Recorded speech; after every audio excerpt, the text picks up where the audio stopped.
Heed well, listeners, for this world is darkness and pain.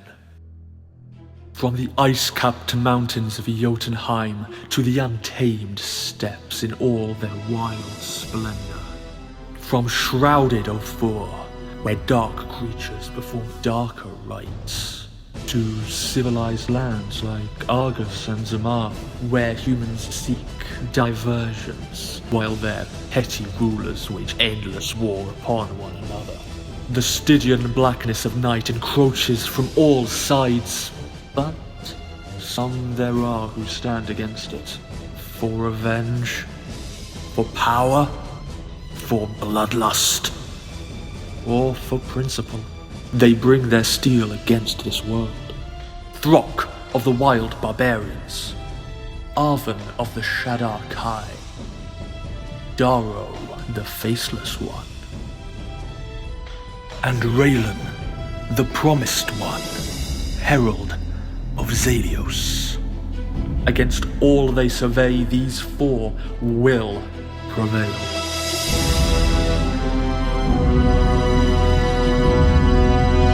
Or they will perish.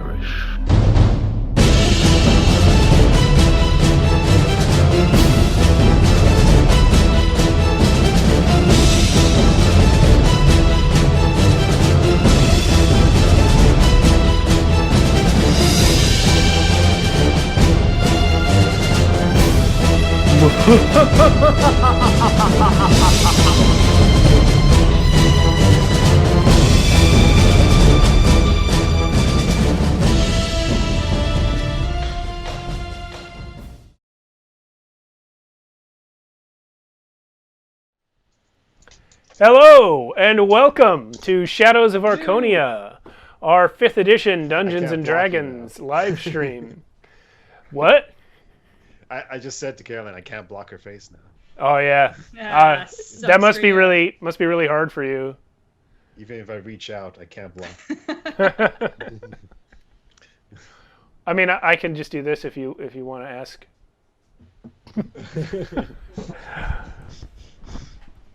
Anyway, Why? I'm Steve Boshear. I'll be your dungeon master for this evening, just like every week. Even in the midst of a global pandemic, we still play D&D. We find a way. Normally, everyone's here in this room with me. Hey, he's back. All right, now everybody's here, for real. All right. You're being relative. Yeah. Well, Everybody's internet here.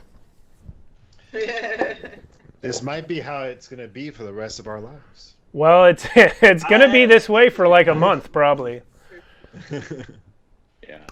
I hope that sounds okay for those of you watching. If anyone is watching, let us know in the chat if there are any sound problems. Or if there's a sound problem so bad that you can't even tell I'm asking that, then hopefully someone just lets us know of their own accord. That's important to know, too. Yeah. So, This is our 5th edition Dungeons & Dragons game. We had an intro just now that you just saw. The music for that intro is by J-Man at OurMusicBox. Do check out his YouTube channel, OurMusicBox. He has hundreds of free music tracks up there for the creative community to use. Only credit required. So he is a great supporter of creative endeavors like ours, and we thank him for it. So please go check out his YouTube channel, like, subscribe, and throw him a donation or two if you can. The voiceover in the intro was by Alexander George M.S, another good internet friend of ours, who volunteered his services and his incredible voice to describe our horrifying dark world. Additionally, the art in the intro is by myself. You can find me on Facebook, Twitter, and Instagram as Mighty Works Character Portraits, or on ArtStation under my real name, Steve Boshear. Links for all of our social media is below, so you can find me that way as well. I do take commissions, so if you'd like to see your own Dungeons & Dragons or other tabletop character rendered in my style, or perhaps even your whole party, hit me up and we can talk about it. We make heavy use of a third-party 5th edition supplement known as the Dark Arts Player's Companion. I'd show you it, but I left it on the shelf way over there, and I don't want to untangle myself right now. But Google it. It's a free supplement. You can get a PDF online from... what's going on there, Matt? I'm just fixing a camera issue. Okay. Keep going. All right. Part of the noise. All right. You can mute that. You can mute yourself. Oh, okay. I'll mute it while you do your thing. Yeah. Still haven't sold out. Yeah. Darrow plays Siege. She does. Anyway, I was just saying, Dark Arts Player's Companion. It's a third-party 5th edition supplement for free on the internet. You can download the PDF. We have a great printout of it provided by Cody Mao 253, who's in the chat right now. A great friend of ours and longtime viewer who printed that up and sent it to us as a gift, and we very much appreciate it. So do check out that Dark Arts Player's Companion. It has all kinds of great new material in it, new subclasses for every class in the player's handbook, new character races, new monsters, new spells, including a new spell casting mechanic called Hemomancy, which is super awesome. I know Joshua loves it. Yeah. Love it. I don't have our name tags up yet. I'll try to get them up for next week, but why don't we go ahead and introduce everybody else in the order that we usually do. Hi, I'm Joshua, and I will be playing Rock. Alan playing. We left off with Zelios, right? I think so. Yeah, Zelios. Yeah, Sure. Zelios, Raylan. Who knows? Carolynn playing Avon. Matt playing Darrow and whoever he becomes. Roz playing Anastasia. All right. Roz is here. She is only our second ever guest star, and this is her second appearance, so she's the first guest star to be recurring. Yes, it's quite an honor. You should be honored. What's that say? Caffeine Queen. Okay. Yes. On brand. So let's do a quick recap. When last we left our quote-unquote heroes, they were All the time.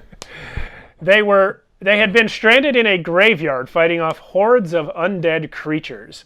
On the brink of utter defeat, they were rescued by the sudden arrival of a teenage girl who looks like this. I didn't have all the cameras set up properly for that frame, but that was a picture of her. And she showed up with incredible necromancy powers, the likes of which the party had really never seen. You've only met a couple of necromancers in the past, and none of them did that much necromancy. So it turns out, after she saved everyone, that the evil necromancer rogue priestess that you had killed a couple sessions ago was actually the mother of your savior. So that's fun.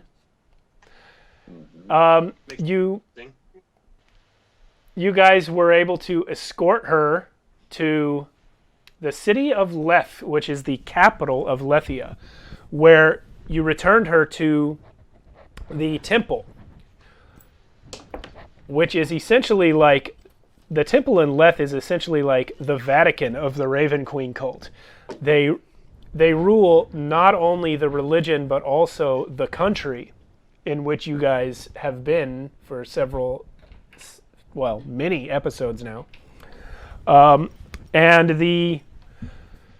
When you arrived, Anastasia was... Oh, all right. See ya, Cody. When you guys arrived, Anastasia was... Wow. Shade. Rude, dude. Anastasia was taken away taken away by her Auntie Decca, a woman that she had known all her life, who was friends with her mother prior to her mother's crazy incident. So you guys are now left alone in this temple, but not entirely alone, because you are surrounded by priests and priestesses of the Raven Queen and their various servants and admins who are fascinated by the return of Afon, the Shadarkai, who to them is the equivalent of an angel, a holy messenger from the Raven Queen, their goddess. An angel. Devil, more like it, probably. Yeah, you never know. And it doesn't help that you're standing there with a crew of monsters. So, Anastasia, you are not currently here. You're not with the rest of them as you've been led away with Auntie Decca. But the four of you are now basically surrounded and being gawked at. And we're inside the temple? You're in kind of a big open courtyard. But when I say temple, this place is like a small city unto itself. Legitimately, think of the Vatican, like a huge, huge area with many, many buildings in it. I guess I just ask Afon, and I'm like, so can we find a place to stay or something? I mean, I don't they know. must. Check the temple. No, you ask them. You're the angel here, right? Yeah, they should have angel quarters. Yeah. Angel quarters. Daro's gonna be in Very well. his human form while he's here. So you're the human version of your real self? Yeah. Okay. I guess. I'm assuming there are townspeople around us. Yeah. Talking. Yeah, they are among those gawking. I will go ahead and ask out loud to any one of them, is there a place where we can stay for the night? The week, whatever. Someone kind of shakes his head like he's snapping out of a daze and says, "Oh, yes, mistress. Will your servants be staying with you, or do they need their own quarters?" Servants. I carry the Servants need bags. their own quarters, please. Yeah. All right. Quarters. Servants' quarters. So he walks up and he looks very distrustful of Zelios, but he is keeping even more distance from Throck. And he says, "Well, let's take you inside. Follow me, please, mistress." So you don't recognize this guy, Afon, but you have been to this location before. This is actually the place where you were summoned from the Shadowfell to the mortal realm.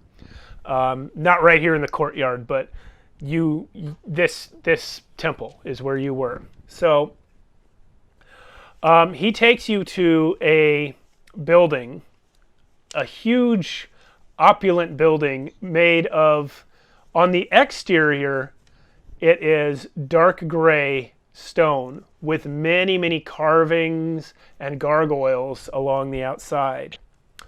Lots of ledges, basically looks like Gotham City.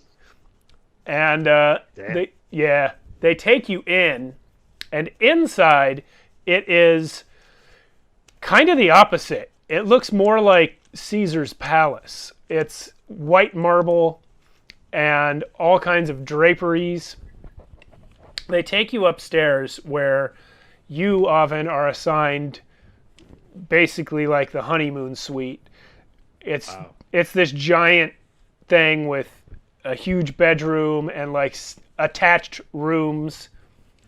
And there's like a sitting area and there's a stocked cabinet of food and wine. Darrow, you are given quarters down the hall, somewhat smaller, but still nice. And then Zalios and Throck. You two are left standing in the hallway with your guide, who look. Zalios, do you currently have your wings displayed? No, I don't. I took him down before coming to the place. Okay, then he definitely gives you your own room, but then he turns to Throck and says, where do you sleep? Do you need your own room, or?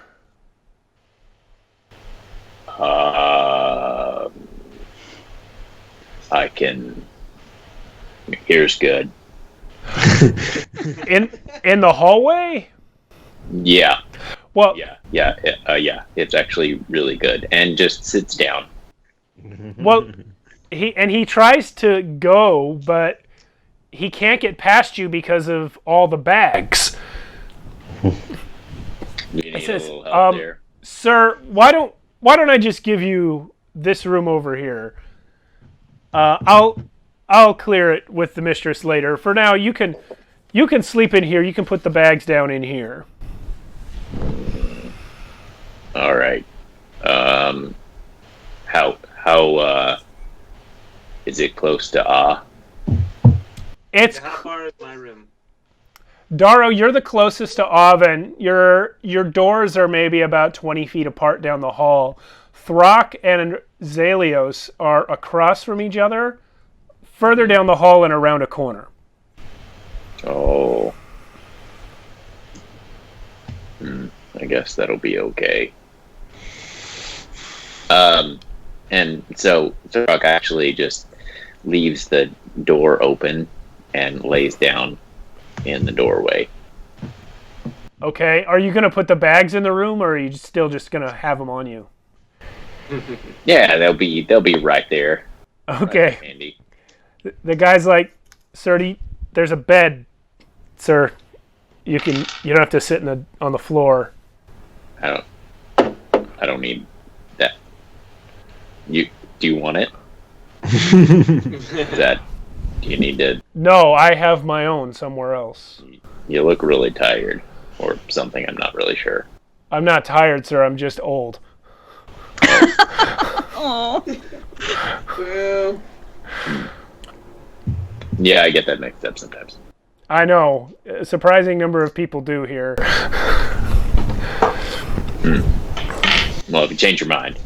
Yeah. Okay. I'm gonna go talk to the mistress if she is willing. Are you hungry? Pulls out some raw meat. No, I'm okay. Thank you. I'm okay. Are you? No, thank you. Okay.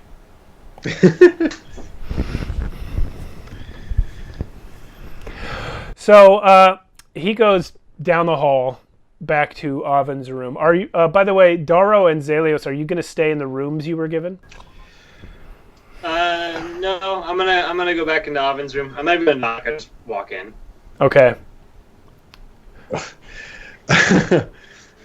Zalios actually does knock to Oven's room. Okay, the guy sees Darrow just walk the heck in, and he is scandalized beyond belief.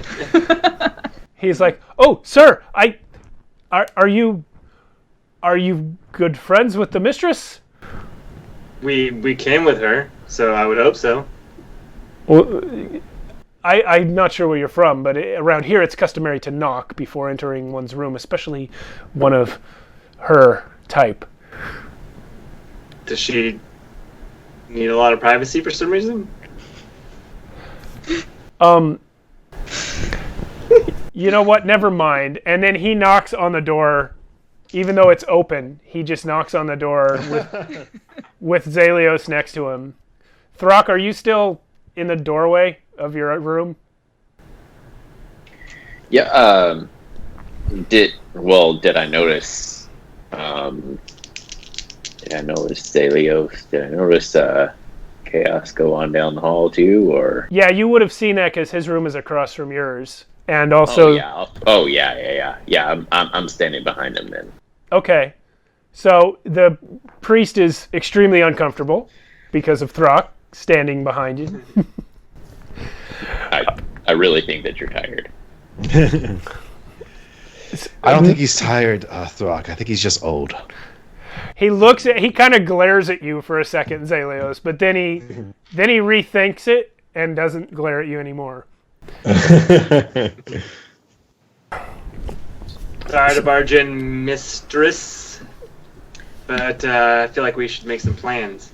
Avon, what are you doing when Darrow busts into your room and then gets stopped in the doorway by the priest? I mean, I can't possibly have been in there that long. Probably just looking around the room. Yeah. You're not like lounging on the sofa drinking the bottle of the wine or anything. Darrow immediately goes to the wine cabinet. Of course you do. Zelios comes in and he's like, yeah, I want to know what we're doing too. Darrow pours Zelios a glass as well. It's like, oh, all right. He takes it. Oh wait, where's Anastasia in all this? She's with Yeah, you haven't seen her since she was led away by Auntie Deca when you first arrived. Oh. So yeah, Zelios kind of goes up to Avon with the drink and he's like, I still can't believe you. Why are you? You let her live. Avon goes to try to take the drink from Zelios. Like, no. Well, no okay. ladies, no getting Erie drunk, no getting anyone drunk. Wait, Hand it over. How'd you know that Erie gets Just drunk? wine. It's not gonna get him drunk. Yeah. How do you know?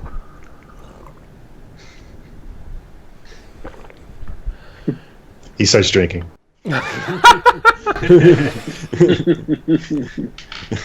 Avon just sighs and goes back to whatever window she was at. Okay, the priest is going to approach you, Avon, and say, Mistress, now that you've arrived, I assume you'll be wanting to meet with the High Council as soon as possible. The High Council? I will. Well, do you not?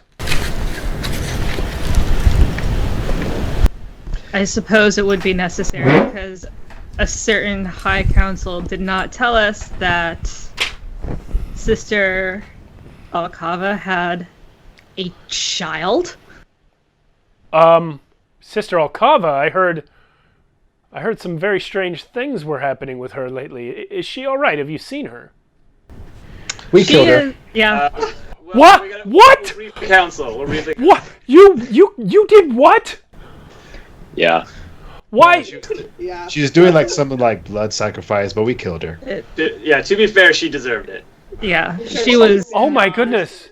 She was a friend of mine. Oh my goodness. Mistress. He had COVID. Oh god. Yeah.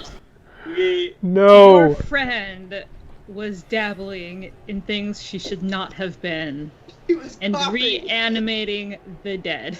Oh my goodness. Oh no. Reanimating the dead. Oh no. What of her daughter? What of Anastasia? She was doing it too. But Really? she helped us. I just want to point that out. She helped you. She helped you kill her mother? I don't know if we needed her help per se, but she still helped.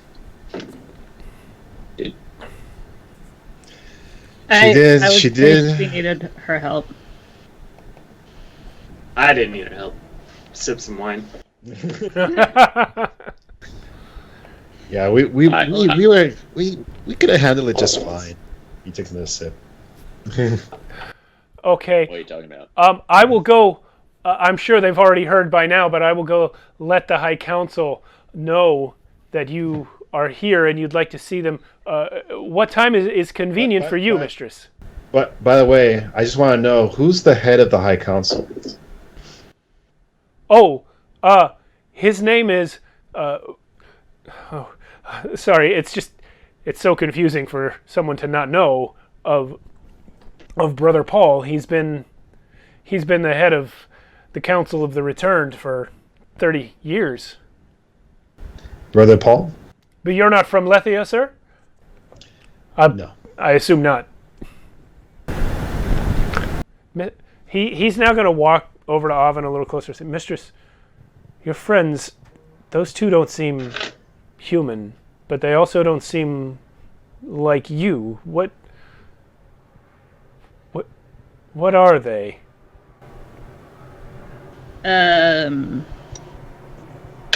Don't know and don't know. Wait, who are you pointing at?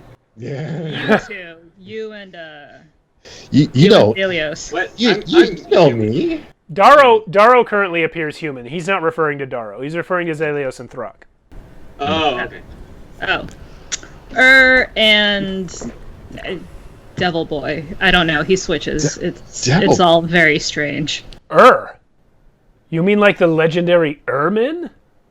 I thought they were Indeed. myths. Not at all. He carries the bags. You're actually talking to the strongest of the Earthmen. Indeed. Strongest. I carry the bags. All the bags. No offense, sir, but I thought the Ermin were terrifying marauders who killed humans on sight. That's a misconception. They're actually gentle, lovable, cuddly creatures. Throck only kills people that run away. Oh, how should I exit the room? By walking, not by running. Understood. So you see him proceed to walk out very slowly backwards, and then he says, I'll just leave you alone with your friends, mistress. And he closes the door. It's okay, Throck. He wasn't running. He was just walking. Yeah, I know. Okay, so what are you guys going to do while you wait for the priest to come back or for some other word? Real quick, I just wanted to ask the group, like, what exactly, like, what are you going to be telling the head council? That she was not adhering to the principles of the Raven Queen, and we had to dispatch her. And what quickly. what about her daughter? Because once they figure out that she's also been doing that. Well, you're the one who opened your fat mouth about that. They probably know already. Yeah, he did see... If they're the High Council, they probably know already. He did see Anastasia come in. So, yeah.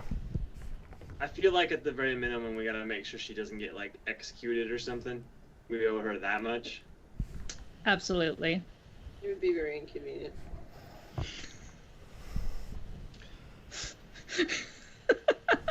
What about after this, though? When were we supposed to go to, I keep forgetting. First place. Jotunheim. Jotunheim, yeah. Jotunheim, that's our goal. Such a big word for Throck to remember. Jotunheim. That, I think, is what we should do after we've spoken to the council and figured out what to do with Anastasia. You should definitely ask the council to maybe equip us with better equipment. When's the last time we've gotten equipment? With the mummy. Right after we killed Alcava. I thought, yeah. I got this fancy sword. Throck starts digging through his bags. and like Zelios like shows like the stone, the glowing stone thing. It's like, yeah, but I kind of want something that I can wear. Pulls out the dented helmet and hands it. Good. Sure. You can wear this. Thanks, Rock. I'll just put it over here for now. Okay. Puts it to the side. You okay? But I would like some new clothes. Maybe you can get some new clothes, Avon. You have I can make you something. I got a disguise kit. The same thing since I met you. You could... Rude, first of all. You are more than welcome to go shop around. Yes, we do have all this money now, right? I'll take him shopping. No ladies while you're gone. But didn't you say I was supposed to find somebody new? Nope. You did say that. You did say that. Yes. Yes. I was very drunk. But you made sense, though. Because how are we ever going to beat my... Fine. Go find ladies, I guess. Just don't We'll kill them. try to avoid the paid variety. Please also try to avoid murdering any of them. I intend to not murder anybody today. Zelios. If no one attacks me, I don't see a reason to. Yeah, defensive murdering is okay. The girl that you killed did not attack you. Again, that was during a time when I didn't understand much about what Raylan was saying. But now I understand a little bit better about this whole innocent stuff. Yeah. I drank the rest of my wine. But anyway. All right. We'll talk to this council, whatever. Well, while no sooner has Zelios said that, than there is a knock on the door. Enter. The door is pushed open, and outside you see the priest that was here before, and he is flanked by two lesser-ranked priests who are both bowing with their eyes down. And he says, "Mistress, the High Council would like to speak with you immediately, if you are available." Lead the way. Can we come? Can they Yes, come? they would like to speak with all of you. Fantastic. Lead the way. Okay. Great, I don't have to sneak my way in and disguise myself as a priest or something. You can if you want. Last time you did that. So they lead you guys down a series of hallways and out of the building to an even bigger, fancier building, like a block away. How do they have the money for this? This is like the capital city of the nation. Damn. And in Lethia, Afon would know this, and the rest of you probably would have picked it up by now. In Lethia, it's a theocracy, so the leaders of the religion are also the political leaders. So they take you to this gigantic building and into the center of it, where there is this audience hall. But it's more than an audience hall. It seems to also be like their general meeting hall. They have tables for themselves to sit at. They have tables for people who seek audience. And there are rows of bookcases behind them full of all sorts of books that are actually too far away for you to see. But when you guys enter, before you guys enter, actually, before you get here, you guys get to the doorway of it. Now, it's an open doorway, so you can see into the room, but there are benches waiting outside and guards, and there are people like waiting for their audience with the council. And What time of day is it? by now, it's like late afternoon. And standing next to the guards guarding the door, obviously having been ushered to the front of the line for her audience, is Anastasia. So Anastasia, you spent a little bit of time with Auntie Decca telling her whatever you revealed to her about current events. And before long, you were summoned to the High Council, but when you got here, you were told to wait. And now the mistress and her cohorts are being let in ahead of you. Doesn't look too happy to be here either. Do you guys want to say anything to each other before going in? No, Zelios is just looking around and it's just like, man, this place is way better than my cult. This cult's got it going on. They got a lot of cool stuff in here. It's called tithing. Are there? Did you say that there's people around her? Yeah, well, she's not necessarily being like she's not being guarded, but she's by the guards who are guarding the door, and she's clearly like standing there waiting. Oh, Throck definitely Either. goes. You all right? What? Yep. I'm good. Okay. Are you good? I sure. Well, I hope you're good. I hope I don't have to resurrect you later. Doug, everyone in the hallway looks at you like you've just spoken some horrible blasphemy. And a couple of them take steps away, and one of the guards actually puts his hand on his sword subconsciously. Xavier says, "She's a witch." Would you Daro stop? puts his hand on his sword as well, but doesn't do anything. I just go, God. She's just kidding. All right. Well, the priests who led you here, they notice you put your hand on your sword, and they look around, and the one who was the leader before says, "Sir, it is customary to relinquish all weapons before entering the council chamber of the returned." Unnecessary. Mistress? Nope. Unnecessary. Nope. And I We step did right not. behind. He looks at, Mistress, of course this would not apply to you personally, but your companions. No. Consider them my guards. He's gonna say, he looks like he has no idea what to do right now. He says, "One moment, please." And he runs into the chamber, and you see him run to the far end, and he says something back and forth with the guy, one of the guys sitting at the table, and then he comes back, and he says, "Mistress, as you wish, your companions will be allowed to enter as they are." Excellent. I turn to Anastasia. Are you coming with us, girl? Are we a thing? 'Cause sure. Yeah. I mean, I guess, right? I'm walking next to her. Okay. Or not. All right. So, yeah, Anastasia, you have not been called in yet. But if you're going to walk in with them, especially right next to Afon, nobody's probably going to say anything about it. So you guys go in, and this is kind of the room that you see. Oh man, I should have had the laser, even though. Hold on a moment. I'm going to grab it.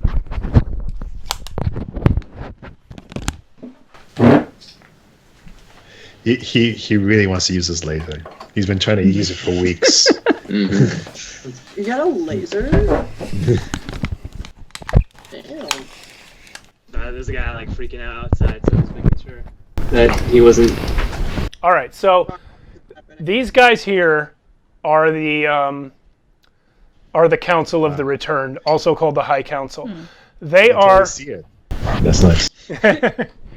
They are the people that you met when you first arrived, Afon. These are the guys that summoned you. So you know that the guy standing right there is Father Paul, and this lady right next to him is Mother Reeve. The rest of them, you don't remember their names. But What races do they appear to be? they're all human. Probably. Yeah. They're all human? So- Almost everyone you guys have ever met is either human or and you only met the on the Untamed Steppes. Okay. So Father Paul and Mother Reeve. Reeve. Reed? Reeve. Reeve? Reave. Reeve. Okay. Reeve. That's her. Mother Reeve. Yeah. All right. Oh. Well, All right.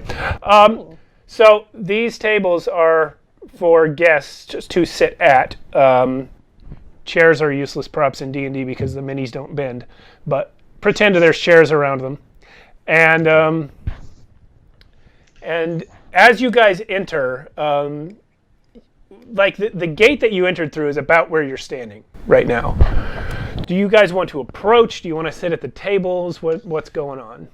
Well, I'm gonna follow Alvin, so I'm Okay. gonna let her go first. So Avon's Yep, going I will. first. Anastasia was walking with her. Is that correct? Yeah. She's my girl, so we're kicking it. Okay. Zalios is following. Yeah. Well, Throck is probably on the other side of bodyguard style. And Daro? I'll be behind him. I'll be with Throck. All right. So you guys basically walk in like that. If there's a way to hide my shadow, I would like to call forth my shadow and have him hanging out somewhere. You can do that before you walk in. Okay, yeah, I'll do that. Okay. So where would you like him to be?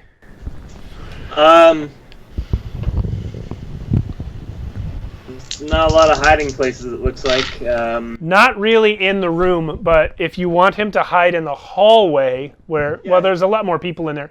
You could actually, if you want to do it secretly, I'm going to have you roll 2 stealth checks. Whoa. Here we go. One for yourself and one for your shadow. Oh my gosh, alright. Well, Because the only way you could do this is to break your shadow off at the exact moment you step through the door into the room. ooh. If you're close enough. Wait. Daro, are you gonna do this in secret, or do you tell me anything? Secret. All right. But I assume you probably know me well enough to know I'm gonna do it. The first stealth check is a total of 24. Excellent. Nice. The second stealth check is a total of 17. Okay, so those are both sufficient. The first one represents your ability to hide the action of breaking your shadow off. And the second one represents the shadow's ability to remain unseen once he is broken off. So you guys are in the room, and I'll just drop the shadow there and If immediately only Docs could have seen me now. move the camera past it. How do you know he can't? Yeah, he's probably here. He could be that guy, he could be that guy, He could be me. he could be Throck, he could be Anastasia. I don't feel like he would be Throck. You don't know him. He's too proud. I know him. I trained with him. Dude, but what's he look like? Well, no one knows what it looks Yeah, like. All right. What's the last Netflix show he binged? So as you guys enter, Father Paul addresses you. Father Paul is an old man. He looks like he's probably 80, maybe even 90. Oof. Yeah. And You're gonna die of COVID. he's still... Jeez. Why does everybody here look tired? Old rock. The oldest Erman ever is like 25. Yeah, you usually die in battle, right? Yeah. Oh yeah. Yeah. So, or from eating raw meat. So they, Father Paul, who, despite his age, still has thick black hair with only the tiniest streaks of gray in it, and Whoa. looks very, very strong for an extremely old man. Very suspicious. And Indeed. they are all standing. They have chairs, but they have stood out of respect for Avon. Grudgingly for the rest of you. And Father Paul addresses you, Avon, and says, "Mistress, you have returned to grace us with your presence once more. Please tell us of what has transpired with Sister Alcava." And as he says this last bit, his eyes kind of wander over to Anastasia, and then he looks back to Avon. Well, your priestess was certainly not an acolyte of the Raven Queen, I can tell you that.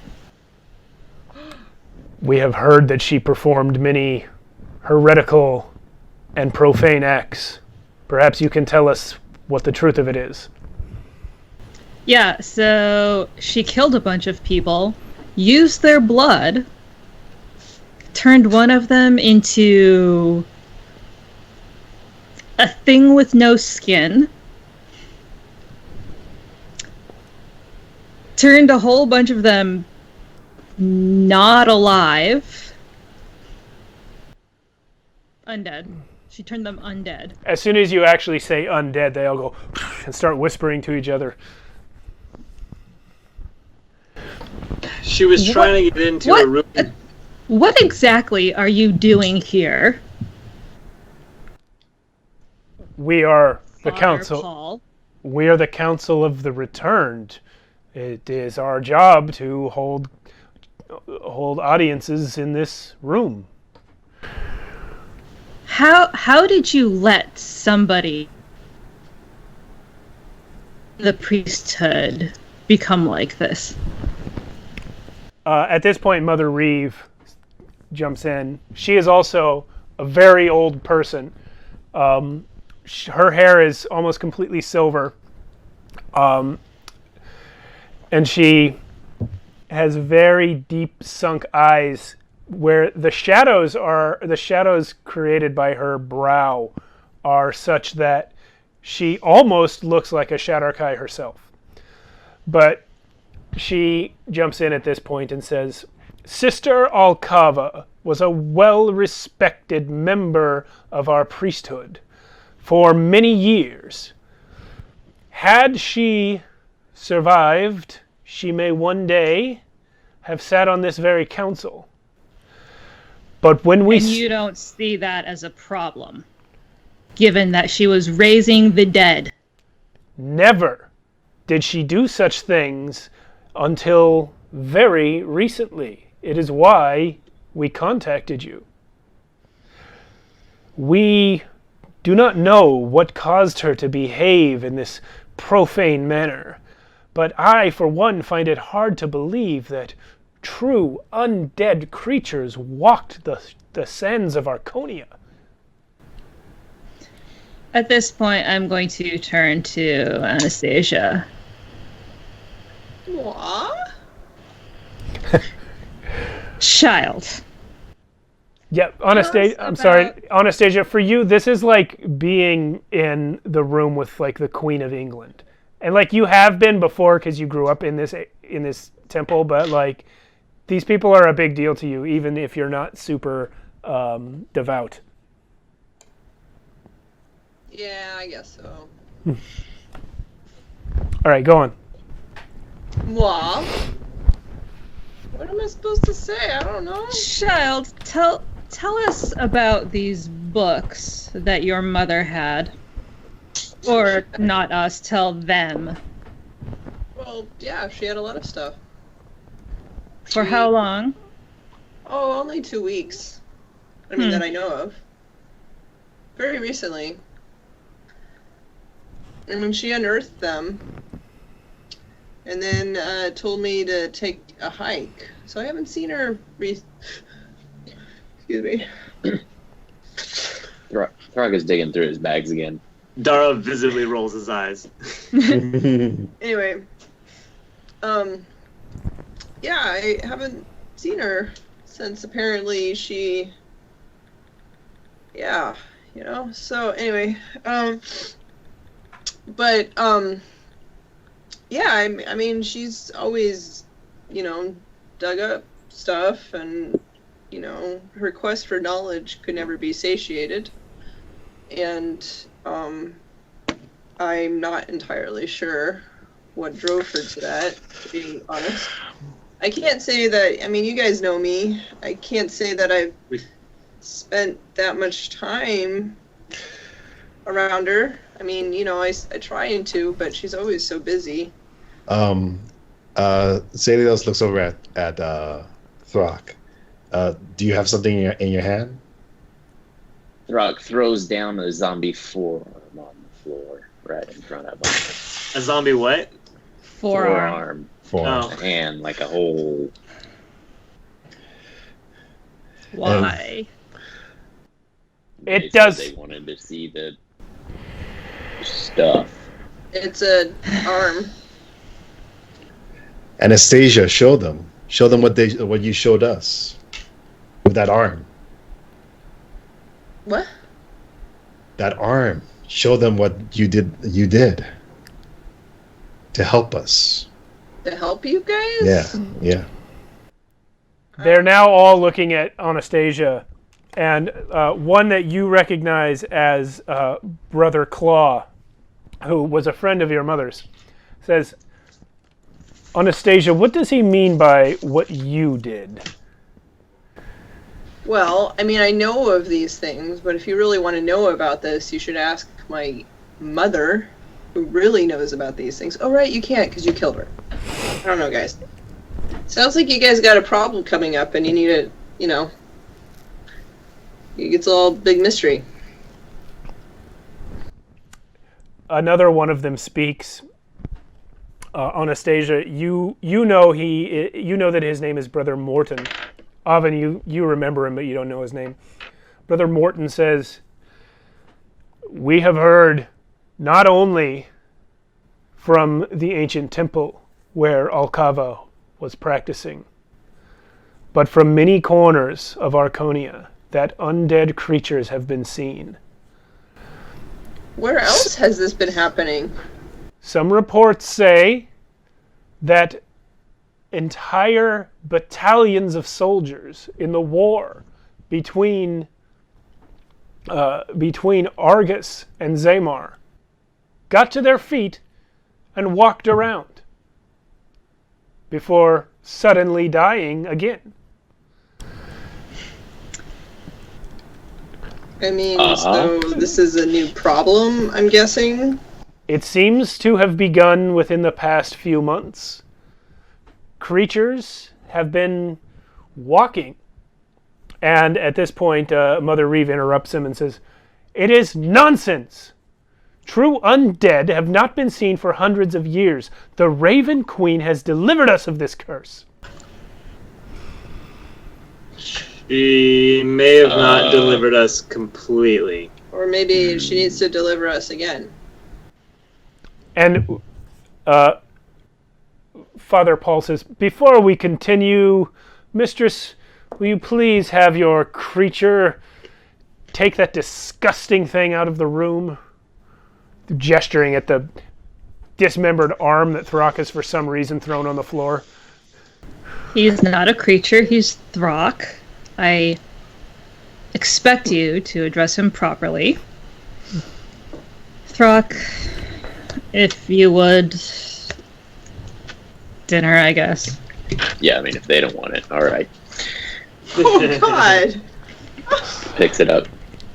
What, were you gonna use that arm for something? I'm not gonna eat it. That's gross. Mistress! This is the chamber of the Council of the Returned. It is not a venue for disgusting displays like that. Right, stupid, disgusting display. You said you wanted to see these things. I give you one of these things, and that's... Come on. When? People are... what? When did anyone tell you that the Council of Returned wanted to see the disembodied arm of some poor dead person? Undead. What our friend was trying to show you is that they used to be undead. That arm used to be undead. And now it's re-dead. Mother Reeve just goes, "Puh," and sits down in her chair. So, forgive me if I'm mistaken, says a new one of the guys. But are not undead creatures supposed to be dead that move about? That arm was just laying there before your Mr. Thork decided to start eating it.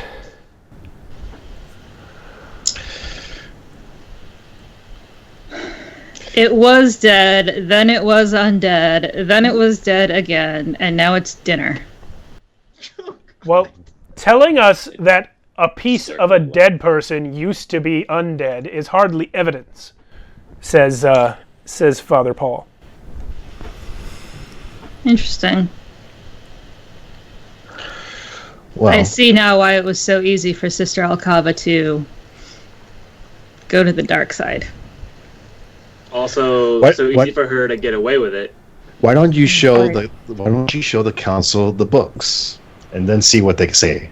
I don't have any books on me, if you hadn't noticed. Throck does.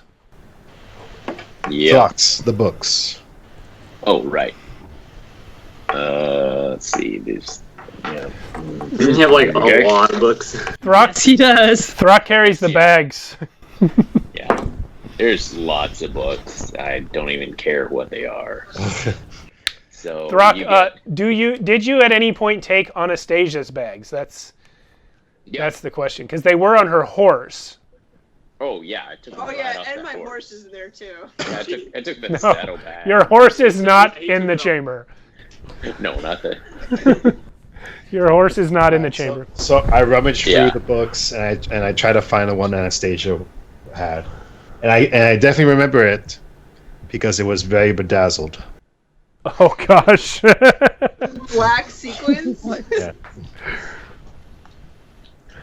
Yeah. So once I find it, I give it to Avon. I was like, here, show them. You show them. What is this? You want me to show them? By all means. Scare them a little while you're at it. Okay. Zariel's I kind tried of to show him, it didn't kind go of very smiles a well. little bit. So he goes over there, and he throws the book. This is what your priestess was using to summon the dead. Are you putting it on the table? Yeah, I put it on the table. Okay.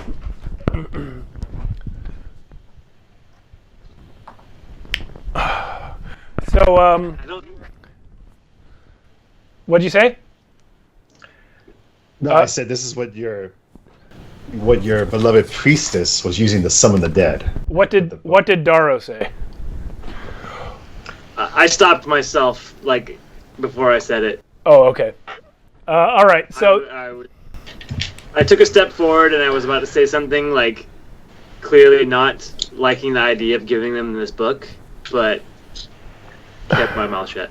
well, it's actually Anastasia's book, but yeah, they open it and start flipping through it. And I wouldn't read that out loud, by the way, if I were you. I think they should. Father Paul and Mother Reeve are the ones sitting sort of in the center, so they're the ones seeing the book at this point. The others are sort of leaning over, trying to see the pages. And Father Paul looks up and says, "This is indeed a disturbing text. Who has..." He closes it and looks at the front. "Who has decorated it?" And they all look up kind of at Anastasia.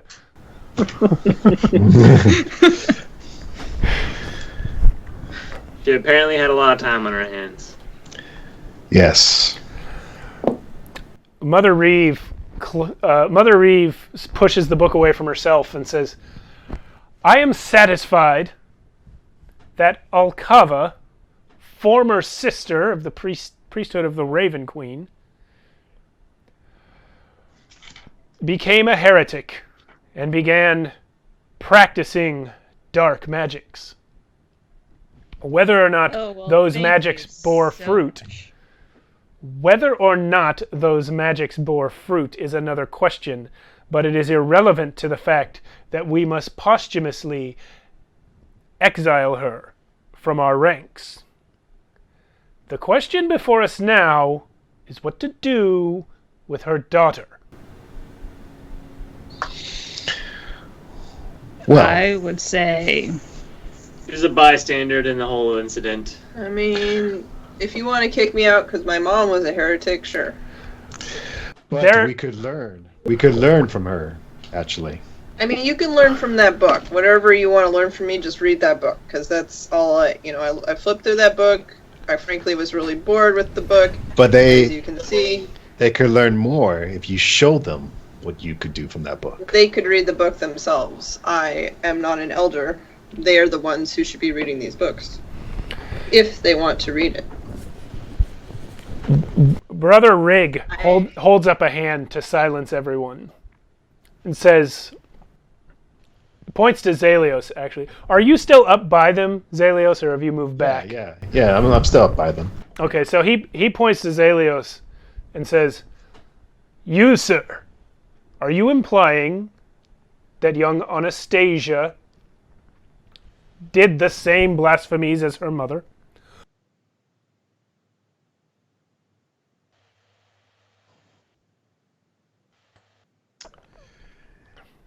Yes, but it wasn't her fault. She was also doing it to rescue us. You're implying that this is real. Rescue us. And she learned it all from her mother. You're implying that you read these books and used the spells within them, or attempted to. Is that correct? Me? Your companion has been trying to get you to demonstrate. Obviously, he's seen you do it, or thinks he has. He thinks he has. As you guys know, I was put under the tutelage of my mother. I was supposed to read whatever she had me read, and so she had me read these books. They are very interesting. As you will notice, I think that there is much to be gained in observing what there is, if this is in fact an issue. But I am merely a daughter of my mom. So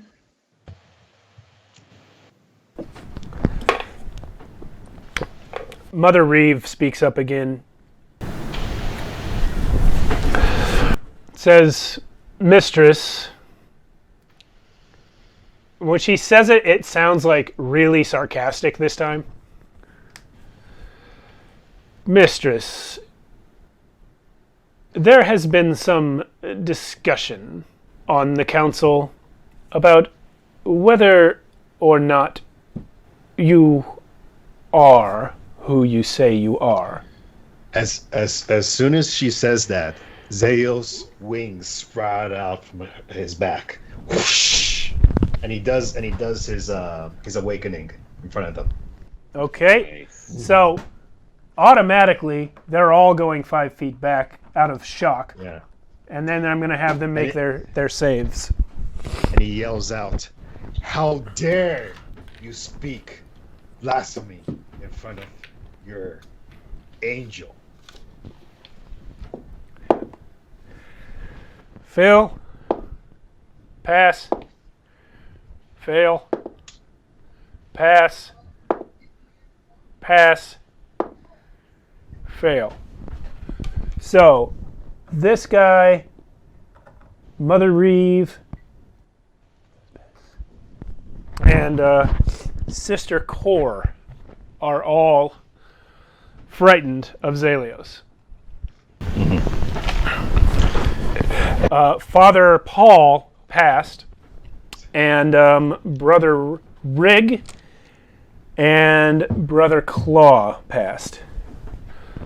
It's like, and Zelios adds, "We have faced so many horrors just to get to this point, and you dare speak to her like this? Why do you even help these people?" He says to Avon. I'm wondering that myself. Father Paul responds, "Mother Reeve does not speak for all of us." And he kind of looks at her very angrily and says, "Mistress, it is merely that you were not what we expected. We obviously know that you appeared from the Shadowfell when we summoned you." The funny thing you see about individuals is that they're not always whatever cookie cutter molds you expect of them.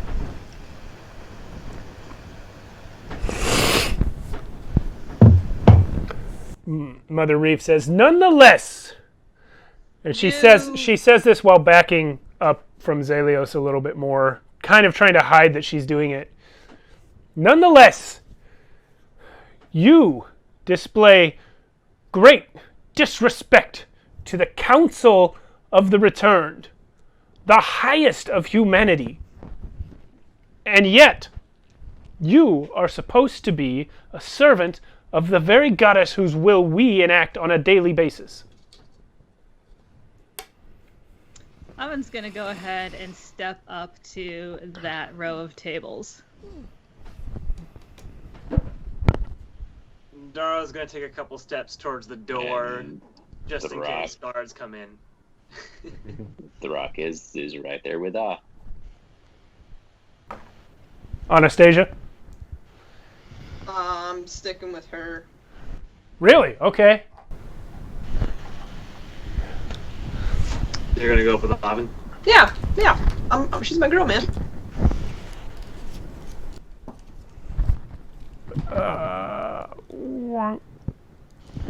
Just trying to get a better angle on everybody here. Staying with her. Earthquake check. Yeah. We The live in- foundations are good. Not yet, Cody. Good question, though. The question for our YouTube viewers was, did Anastasia get a nickname from Throck? Not yet. Not yet. A. Sometimes it takes a long time. It takes a long time.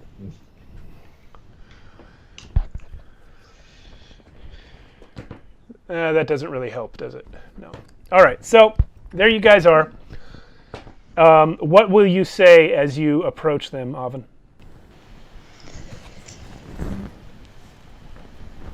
I have had just about enough of your absolute insolence, you puny little human. You saying this directly to Mother Reeve? Yes.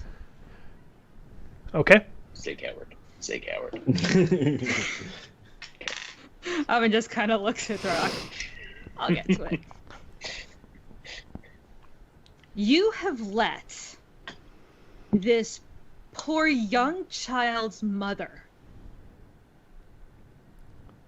destroy herself, an entire town of people whom she killed, and you sit here and you have the gall to say that you protect and that you rule?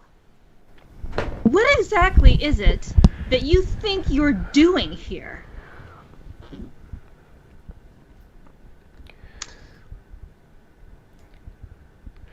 What? Darrow with a little nod of approval, like that was pretty badass. They're all silent for a moment, and finally, Father Paul speaks up. Mistress, I understand that your perspective may be that we are old fools who sit around and do nothing. But our task is to run the day-to-day of the entire nation and to lead the faithful of the Raven Queen in their faith. It is for this reason that we sometimes send others to check on problems such as the one we had with Alcava. It is true, none of us saw her turn coming. And it is true that you did not behave like the devout and respectful messenger we expected when you arrived. I did. Meaning What that you she actually wouldn't, went out and coward. got her hands dirty. It is not the council's job to hunt down rogue spellcasters. It is, But it is however, our job. mine. And then I hiss at him. Ooh.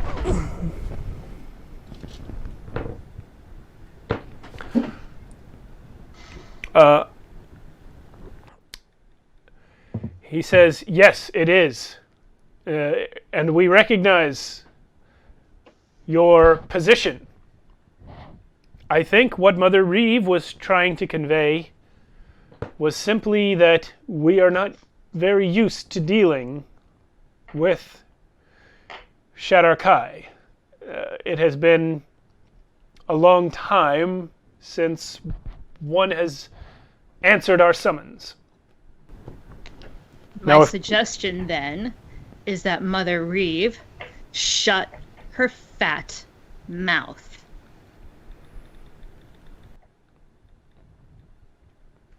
Mother Reeve too. Mother Reeve at this point has backed all the way up to here, because of the incident with Zelios and all of you approaching the tables. She is now terrified and silent.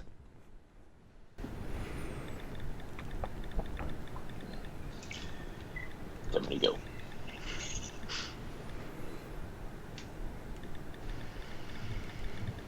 Now, the question of the girl. As far as I'm concerned,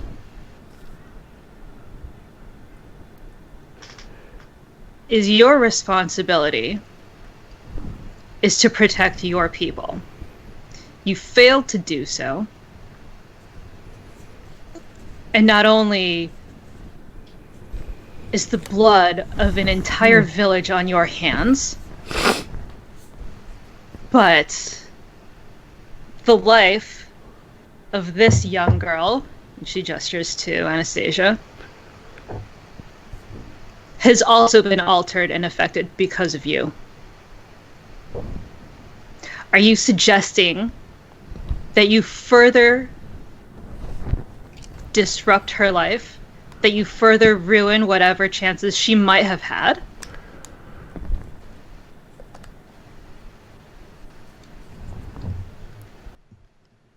Roll intimidation. Can I assist? Yes. Yeah. 21. Oh, maybe I don't have to. Okay. With advantage. They are all silent.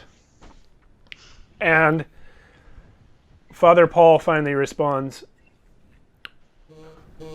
"What do you suggest we do with her?" I suggest you let her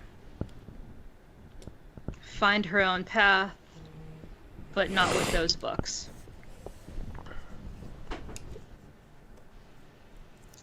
I suggest she find someone who can guide her properly, which you have failed to do. I lean near on her and be like, Like leaning on Avon. yeah, I gotta lean on Oven with a smile. So Brother Rig says, "Mistress, you've said those books, but only one book has been presented to us. Are there more?" Throck. The bags, if you would. Just pulls out books and more books. There's some books over here, but Anastasia, you can easily tell which ones are yours. They're all glittered. Yeah. Throg doesn't realize that there's a distinction. What'd you say, Anastasia? I said, those are all my mom's. You can have them. Okay. So, are you gonna go and put them on the table then? I'm not touching them. Okay. Throck, are you gonna put them on the table? Is anyone gonna put them on the table? I'm not I touching mean, them. I'm just throwing them out on the floor. I don't know where. All right. So, because I feel remember, like we should leave them here. Throck is also pulling out the other books in his possession, including the history books that he got from Bairn, the book about the potions, Necron's books. Yep. Throck has all the books. Yep.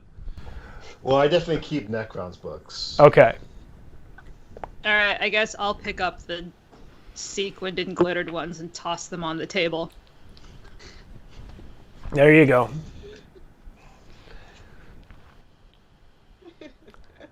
But But I do ask Alvin. Actually, I'm going to point at Alvin. I'm going to send her a message. So then they don't hear it. Okay. And I just ask, but should we give them these books? There could be another Arcava just waiting to happen. I'm gonna That's slightly their shake problem. my head no. Their problem. So no, And I'm it's go- like, Yeah, Don't- no, I'm not giving them to them. I don't think we should leave it with them. Yeah, absolutely not. Only Avin heard Zelios' question because he did the message Oh, spell. that's right. Sorry. Yeah. yeah. But I've been saying that anyway. Yeah. Okay. So I gesture to Alvin. So do you want me to take them? Yeah. I pick up those books and I say, I'm gonna make sure another Arcava doesn't happen. And I hold Yeah, on. I can't trust these guys. Clearly. Yeah. Mistress says, Brother Claw, certainly the best thing to do with those books is to destroy them. We can. Have to go to a mountain. With a ring.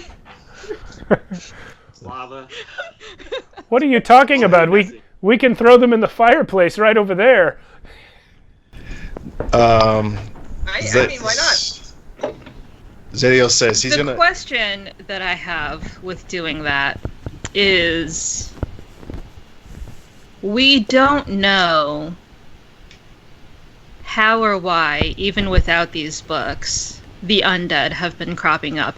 And yes, and she turns to Sister Reeve, we have seen hundreds of thousands spring up.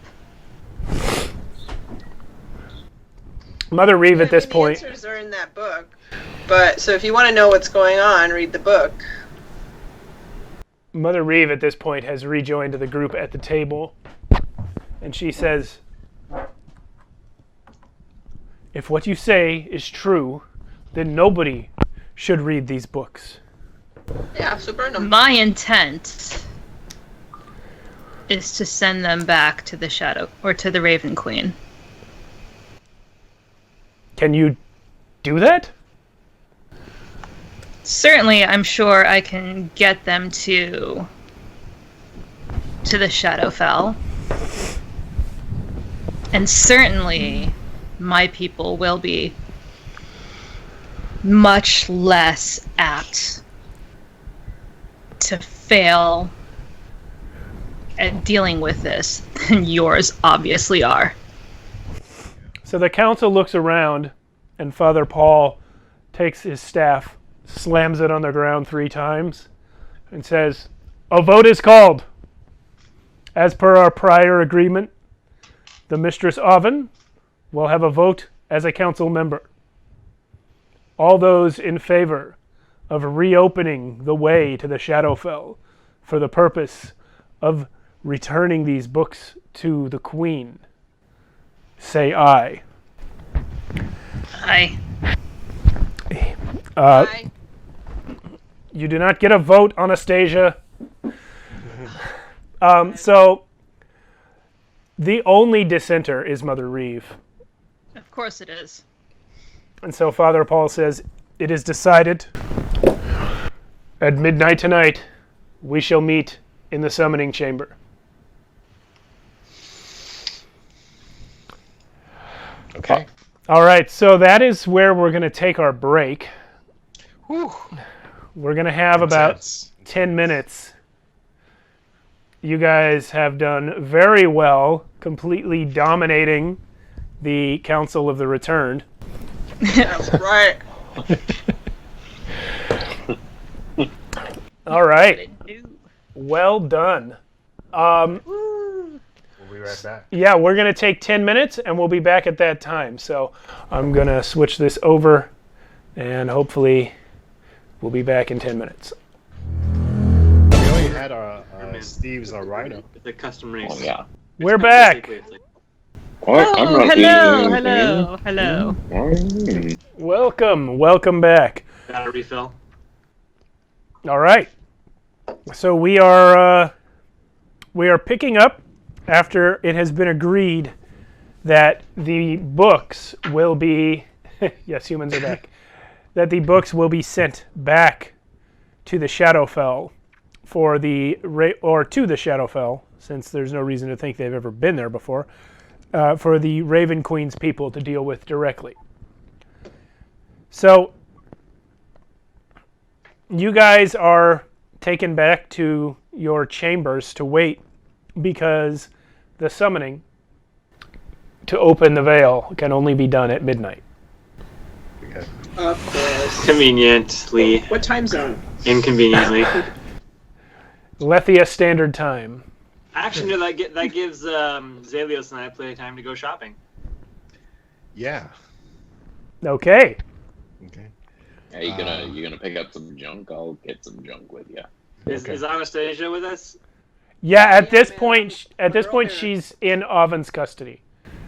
Nice. Yeah, Used to be in people's custody. we mentioned. I might not have been able to adopt Jack, but damn it, I'm going to adopt a child somehow. I mean, she's legally an adult. But I'm adorable. Yeah, exactly. So, before we leave, I do want to ask somebody like, where's like the best place to buy? You should be asking moi. You don't. In here?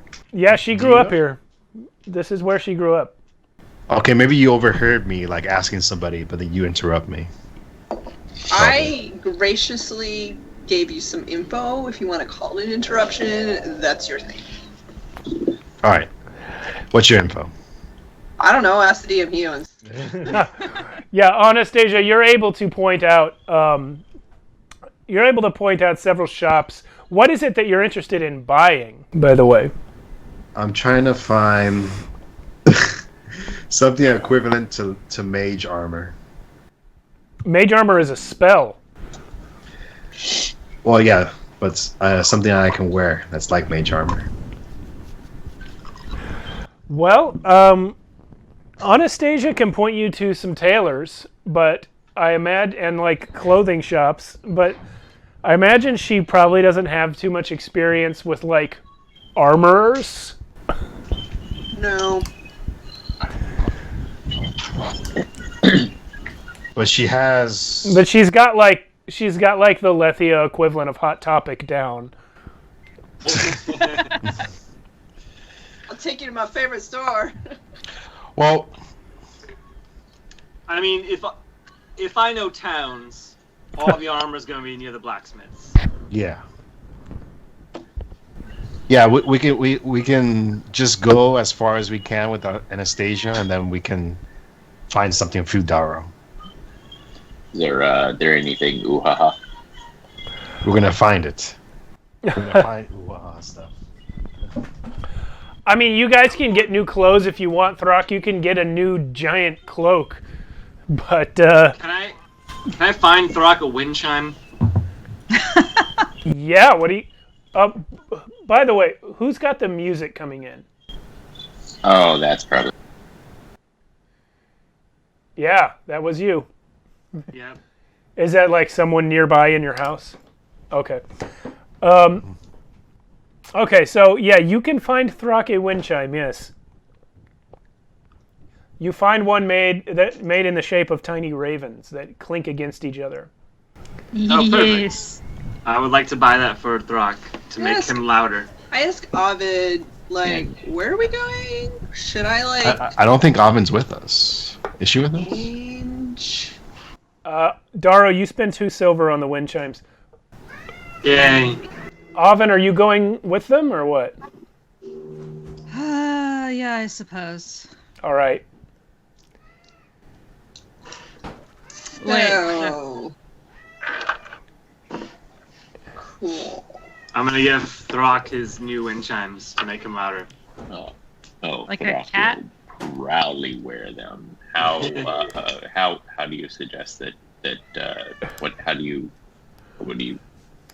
Just, I mean, for you, it could be like a pendant on a necklace. Oh, okay. Got a few of those now. This one I really like though. So as we're walking and looking for stuff, I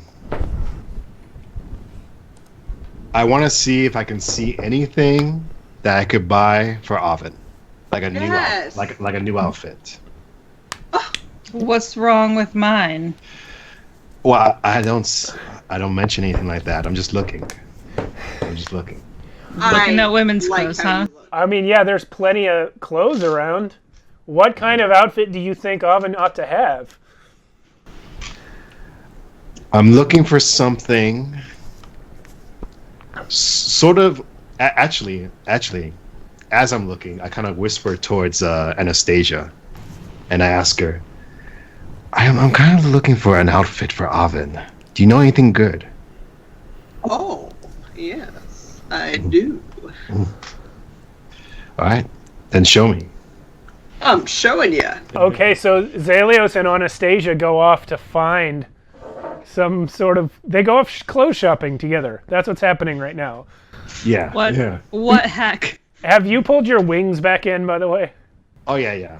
Okay. Back in a while ago. Yeah. As a matter of fact, like during this time of shopping, I think I'm gonna go back to Raylan form during this time. Oh, really? Yeah. So Raylan is in control now? Yeah, it's gonna be Raylan. And Raylan also wants to get Oven a new set of clothes. Yes. I'm sorry. Like before this whole thing happened, this was more like the Raylan idea. Raylan Okay. wanted to give her. Okay, so Raylan and Anastasia. So Anastasia, what you see is this devil boy that you've been hanging out with turns into like a human teenager. He has the same scar on his forehead plus additional scars on each cheek. He's wearing the same clothes that Zelios had, which are pretty nice, like fairly new clothes that he got actually recently. And he's not bad looking. I mean, I do have a +3 to charisma. And he's just asked you to help pick out clothes for the mistress. Yeah. Sure. Let's. I got used to this, but sure. Yeah. So yeah, as I'm walking with Anastasia, I just thought, since I met her, which feels like forever, she's always been wearing the same thing. I just think I saw you and I was like, you know what? You pop a lot more than Oven. Wow. Thank you. So maybe you can help her pop a little bit. Yeah, you know what? I got you. Okay. I think we should definitely start with some better boots. And, All right. I'm thinking some forearm jewelry. Definitely. Probably could rock some pretty nice makeup. New eyeliner, I'm thinking. So, all right. But I don't really know her exact measurements, though. Oh, I got you now. Okay. All right. So do we find some good clothes for her? Some nice clothes? Well, you find some clothes. Whether or not they are nice is going to be up to Oven. Well, I like them. This, by the way, is what Oven has been wearing. Let me get this in the right size. She definitely needs some bedazzlements on her hat. Can I post this? No. Why not? I don't know how to do it. Do you have an example? I have an example. I want to show it off, but I don't know how. You can give it to us in the Discord. How do I do that? Her computer's not logged into the Discord at all, and I don't think she even has Discord installed. It's Dang, I'm gonna get it to Steve somehow. Can you do this for a second? it's too much for now. Email or no, Facebook message it to me. I'm doing that. I'm gonna send you what we find. It's Okay. amazing. Okay, and I'm going to bring up... You could buy her some rings for her horns. Or her antlers. I'm going to bring up Like- Anastasia. Like, Just I to- think, and also I think when Raylan's doing this, he does have some common sense about it. He's just not. He does take into account Alvin's personality. Oh, I got her. Because I have been hanging out with her for a long time. So Yes, but you've only just now seen this side of her where she's like, I will eat you alive. Dent. These are totally compatible styles. Oh, yeah. I can see that. Yeah. Totally. They actually kind of are, except that Oven's clothes are all dirty and gore stained, and Anastasia's are probably pretty clean. Yeah. Yeah, I don't get out very often. And I don't been in mind playing with some entrails. Oh, did you send me the thing? What'd you say? I'm asking. Oh, okay. Hold on, let me get this into the screen for. Take it just 1 second. I have no idea. Do we have a credit for this artwork? No. No. Okay. Apologies to the artist, but I believe we just found this on the Googles. So. Yeah, it's on the Googles. Sorry. Should.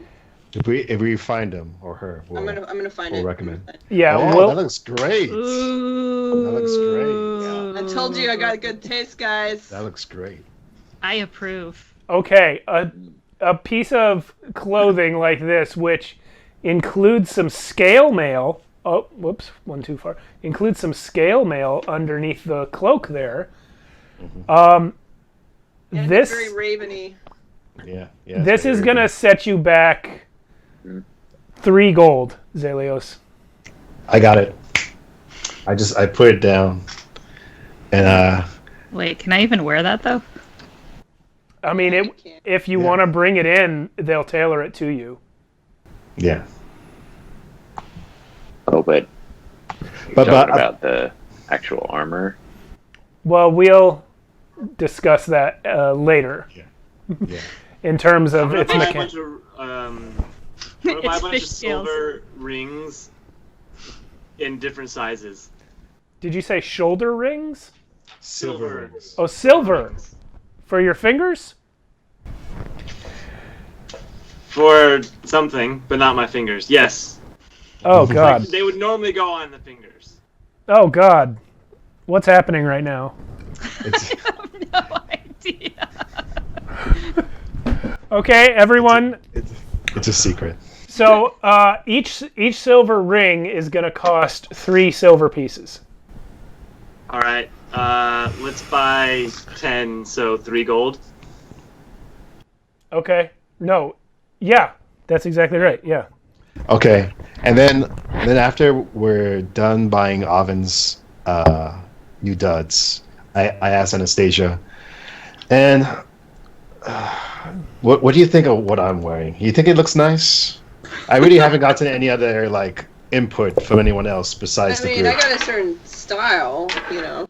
Hold It's a on. lot more black, according to her. I actually just recently created an image of what Raylan is wearing. Let me get it for you.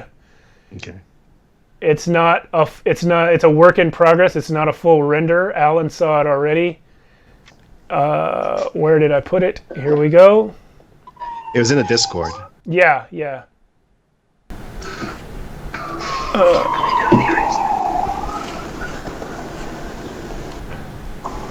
Oh man, I didn't know I was going to be bringing in images live on stream, but this is cool. No, this is great. This is great. Special. Yeti says, "Don't pay for my outfit. Try to get it as an offering to the mistress." Well, you're not there. Yeah, you're not there. Yeah, no. Yeah. It's like a surprise. This is Raylan. So that's what I'm currently wearing right now. Yeah. Yeah, Yeti, we're basically a metal band.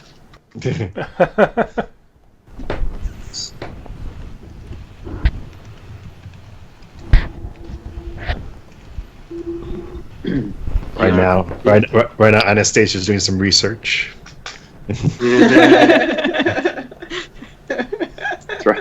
Throck will look to buy some more bags. Oh, here's Yeah. Okay. You can get Bags for Flock. you can double the number of bags you have on your person but they'll all be empty. But you can double the number of bags you have on your person for 1 gold. Okay. You can count to 1, right? I mean, yeah, but I give the merchant a copper because. No, he's like, sir, I said a gold. If I'm there with Throck, I help him with his money. Daro's there. Oh, okay. Oh no, Daro's there. Yeah, Daro's there. You're with okay, Anastasia. okay. Yeah. Do you help him, Daro, with the money? After I finish buying the rings, yeah, I'm like, oh yeah, sorry, here, and I help him. Okay. Oh, one of Oh, right. Yeah. Sorry. This one's gold. This Sorry one's about gold. that. Yeah. Or Copper. whatever. Gold. I don't know. I just throw things. Okay. And then I'll look at the. Oh, that's awesome. Yeah, that's the current game right now. Yeah. This is what you guys looked like at the start of tonight's game. Mm-hmm. There's actually an even newer version of this that isn't rendered yet, where Daro has the rapier in his hand instead of on his belt. But this is more or less it. That's cool. Me and my black metal friends. I'll also just check out what kind of just random junk that they have in the store. Okay. Anything interesting? I mean, this store is, the place where you go to get bags. It's kind of a general goods sort of store. So they have, in this area, it's actually kind of like designer bags because you're in like the high temple part of the city. But yeah, they have also big robes and cloaks and jackets, bags. They have boots. They have hats. They have really cool hats. They don't really have anything shiny. It's more of a clothing accessory place. Oh, okay. Yeah. But you get some really good, well-made bags. Yeah, that's fine. That's good. All right.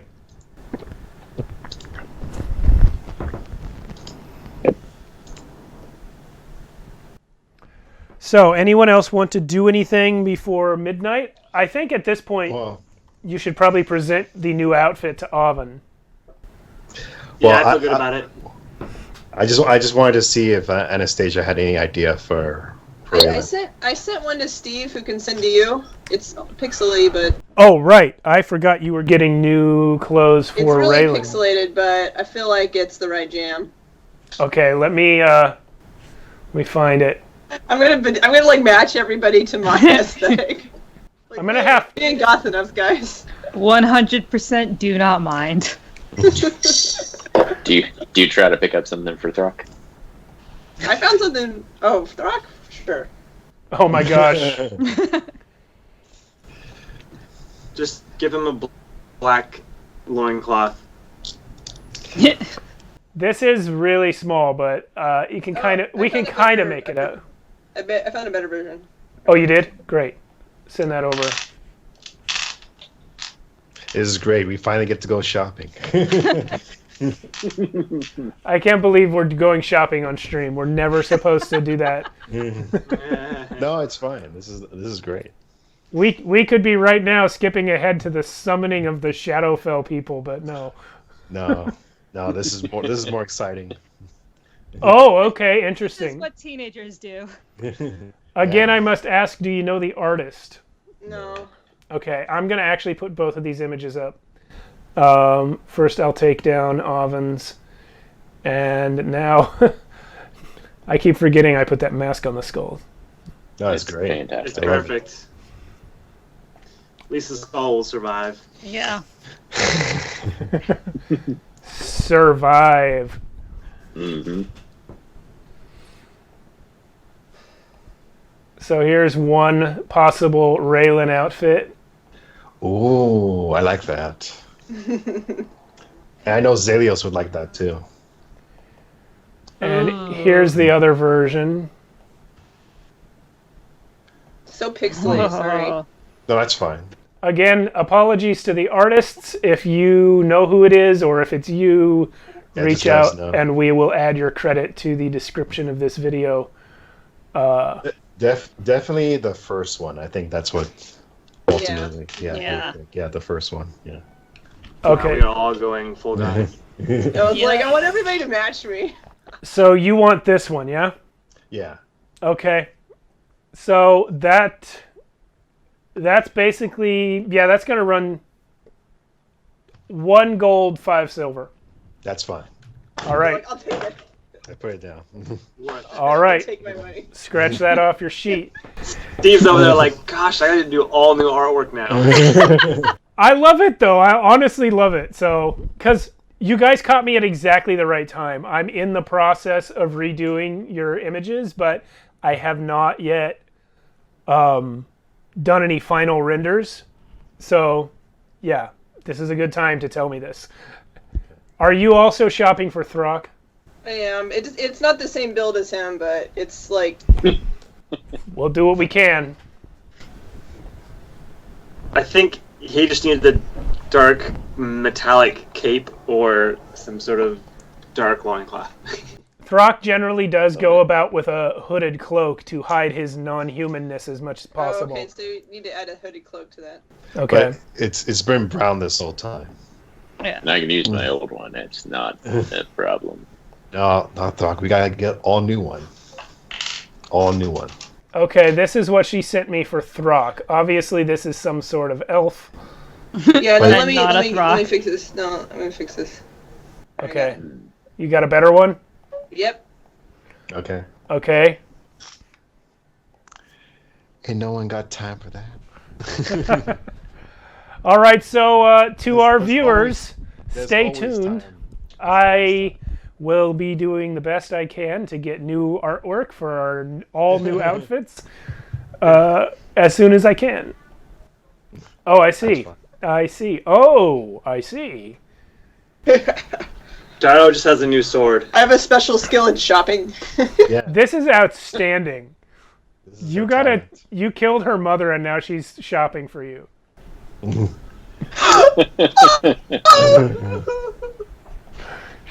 It's how she Oh, runs from her yeah. troubles. Yeah, I like that cloak. You're not a psychologist. You don't know. All right, I'll do my best to Yeah, match these clothes as well as I can. Yeah, get rid of that other one. This one's Throck. Yeah. The cloak, that's Yeah. Okay, so this one will be good. Elf Rocco. The rest I of the think- stuff is okay, but I think the cloak is the only thing you'll find in his size. No, Yeah. the last one is Throck. All right, Throck's new outfit. who's gonna buy that? Uh, I Dress mean, shopping. I guess I'll buy it because I'm with I'm with Anastasia. That's another gold. Yeah, that's I'm fine. there, but I don't understand why. Now, I almost hate to ask, but is Daro still going with this look? Yeah. Or maybe that last one is more Daro. No, I think Daro's fine. No, Daro. Yeah. He changes his appearance on his own anyway. Yeah, That's true. He's always You got can't a outshop bag. Daro. Daro's always got a bag of clothes. In fact, if you want to buy more clothes for your disguise bag, you can. I do want to I do need to update my fabrics and things just to make sure that I have bits and I feel pieces. like Daro matches us anyway now. I feel like we match. You guys are going to be so much more metal. I mean, you're already super metal, but So metal. you guys are going to be like Yes. matchy metal now. Nothing wrong with metal, that. There's like metal armor plates all over in different areas. I will speak Noise. following the stream. I will speak with each of you individually about what elements of those outfits you'd like to incorporate into your new look, and we'll do some new artwork. nice. Excellent. And I am going to incorporate into the show some artwork of Raylan in these clothes because this is its only appearance so far, and he just got new ones. But we will definitely have 3 versions of Raylan in his original torn-up dirty robe, the new clothes he bought in First Fall, and the even newer clothes that he just bought here in Leth. Yeah, with Anastasia. Kind of course he is. notorious for He's got ruining your new images. No. That's true. I still haven't done any Zaylan artwork. Mm-hmm. We'll get to that. So we head back. Yeah, we head back, and before I present it to Avon, I tell Anastasia, can you like back me up a little bit when I give her those clothes, because she might not think that I know what I'm talking about. Oh, I'll present them to her. But can you mention that we kind of did it together? I think you should like maybe wear them, and then you can show them off. You know. No. That You might. know what? You Put know the what? wrong I thing. got you. I'll hold one shoulder, and you hold the other shoulder of the outfit, and it'll be like totally mutual. Okay. Okay. So we go to Afon, and we're like, and she probably sees me in my new clothes. Yeah. So To which I respond again. yeah, This is the outfit that they show you. It's got raven feather shoulders, a gold scale mail breastplate. we're like holding it like this. I guess, is that are we going pants or skirt on the bottom there? It's cut off It's on like the, pants with like a skirt. like a, okay. And we got something for you too. I got an 18 stealth roll. I'm putting the rings on her antlers. That's what it was for. So I'm just like fitting, like I'm going through and like kind of fitting them onto whatever antler they fit. Incredible. Look, as an acolyte of the Corvid Queen, Oh While god. she's talking, just sticking them on. I'm distracted by the shinies.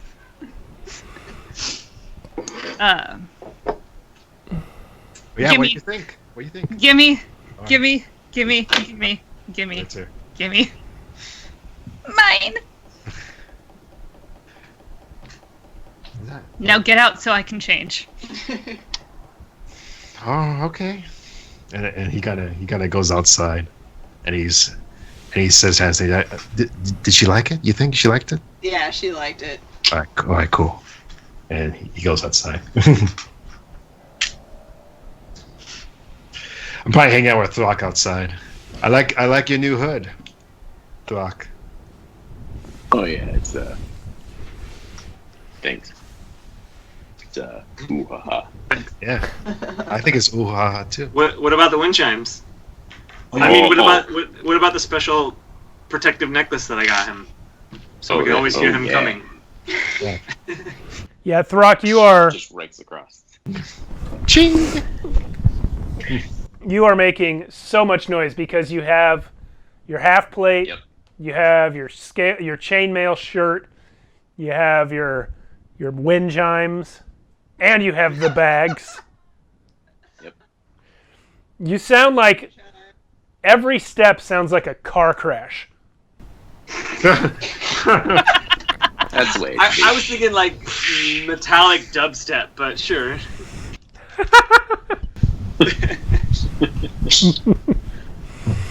Yeah, that works. All right, so you guys, except for Daro, all change into your fancy new outfits, and come midnight, you are summoned to the summoning Slow chamber. walk Yeah, in a line. Oh yeah, you totally do. Rhythmic music. It's like the Reservoir Dogs scene, except inside at night, where you're all just like, someone flicks a cigarette, even though none of you smoke, and you are led. Throw a torch if you want. Yeah. Yeah, some I can Whole actually torch. throw a fire thing. some acolyte runs up and puts it out real fast as you walk away. Sure. I use Umbraturgy to make all the shadows like dance around us. Okay, that's insane. People are terrified. everyone's getting out of your way. The guy who's leading you is walking as fast as he can.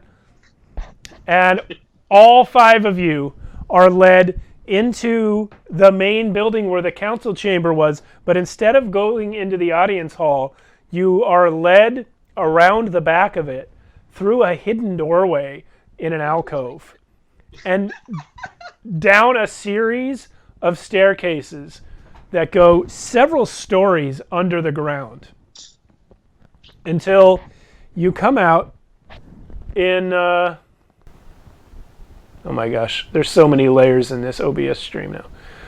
You come out in an old stone room with an altar in the middle. The High Council, Council of the Returned, is in there already. They have surrounded the altar. And you guys are here. You're Raylan again, is that right? Yeah, I'm still Raylan. Yeah. Okay. 'Cause- All right. So you guys are in there. It's just a few minutes before midnight right now. And as you come in, Father Paul turns to Avon and says, Mistress, please join the circle. Your presence will make the opening easier. I guess I joined the circle. All right. Yeah, I've already put your mini there. Well, before you go over there, but I guess after you go over there, which one do we not like? We don't like that one. Mother Reeve. Going to Mother Reeve. That's her. All right, go ahead and move Throck over behind, a little too uncomfortably behind. There you go. That's the stupid. She is. Which one looks like the biggest threat? Because I'm gonna have my shadow nearby that one somewhere. In terms of physical threat, none of them. They are old people. Great. Then I'm gonna have my shadow near me somewhere. That's fine. I mean, this is like addressing senators. Like they're a threat in their way, but in a fight, you're fine. Your shadow is going to be in the room, like behind someone? Yeah, just kind of nearby. Okay. And the rest of you just going to hang out? I'm sticking with Avon still. I'm pretty. There you go. I'm going to be next to Avon, too. Well, on the other side. You guys are flanking her, but you are asked to stay back out of the circle that is comprised of the council members and Avon. Mm-hmm.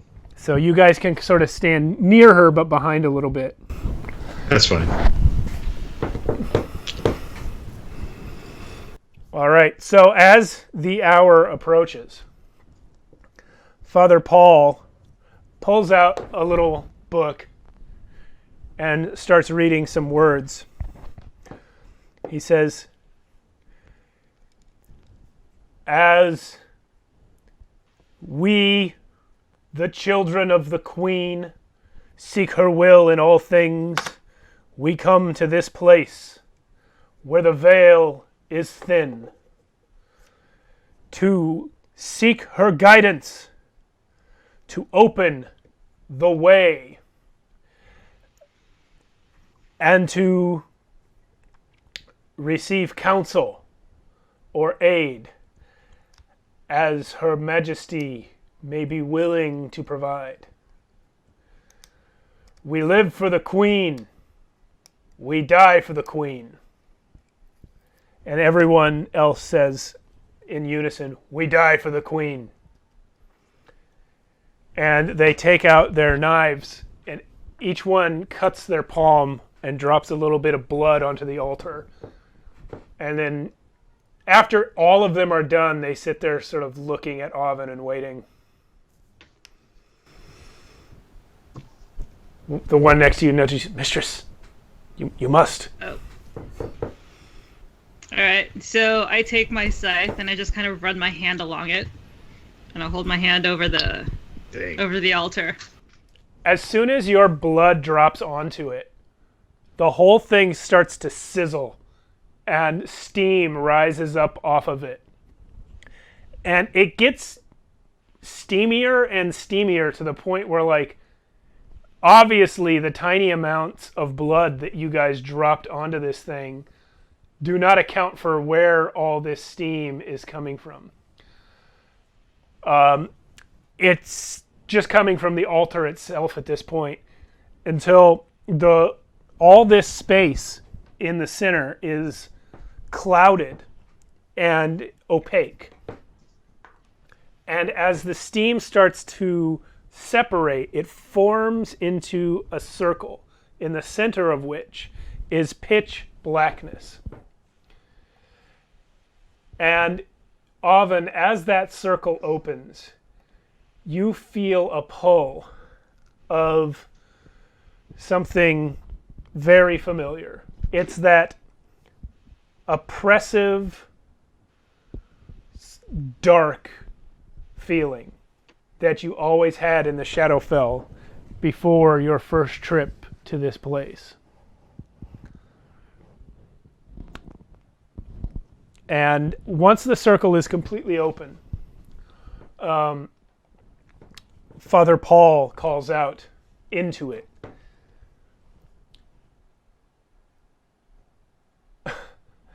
Thanks, Gmo Streams. Father Paul calls out into it.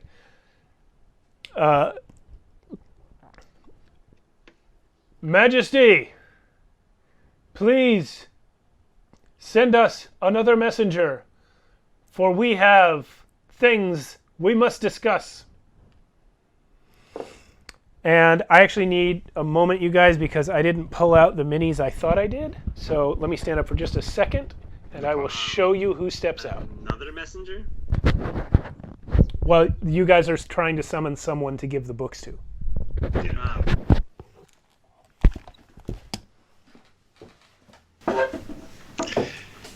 It's a drop torch.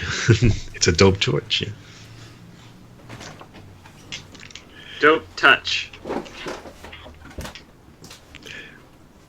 What's up, Jeremy?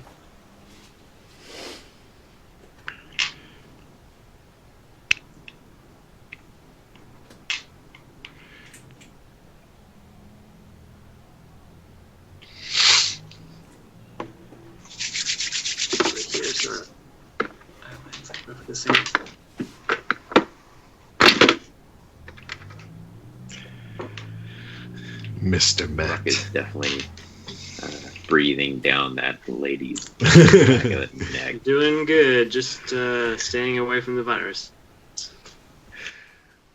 Raylan's trying to look cool the whole time as this is happening with his new clothes. Roll for initiative. Really? Yep.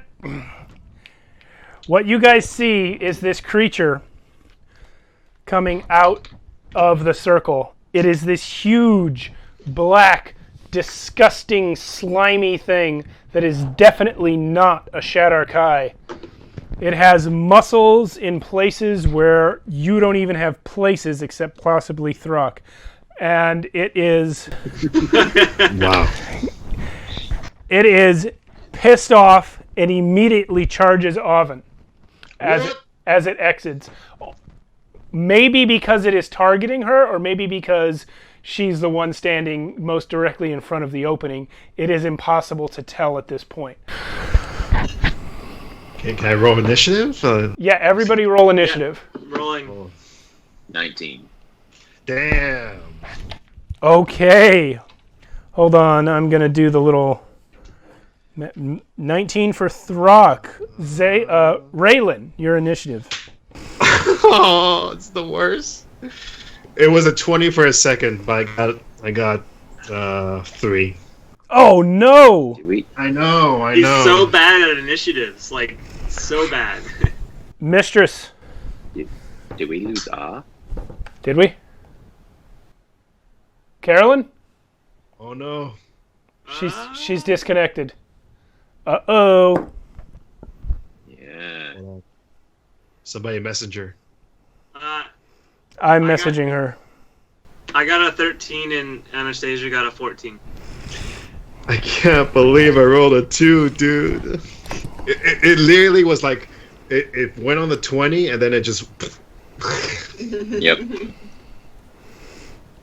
That's the way it goes sometimes.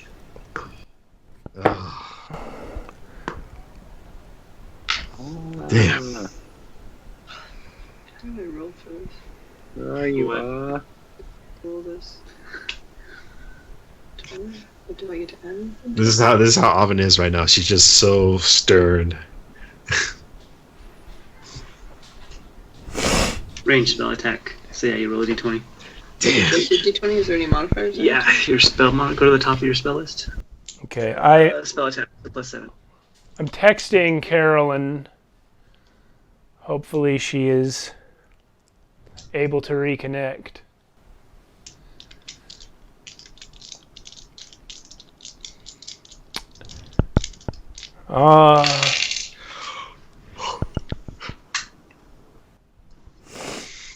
Gaming in the age of the Rona.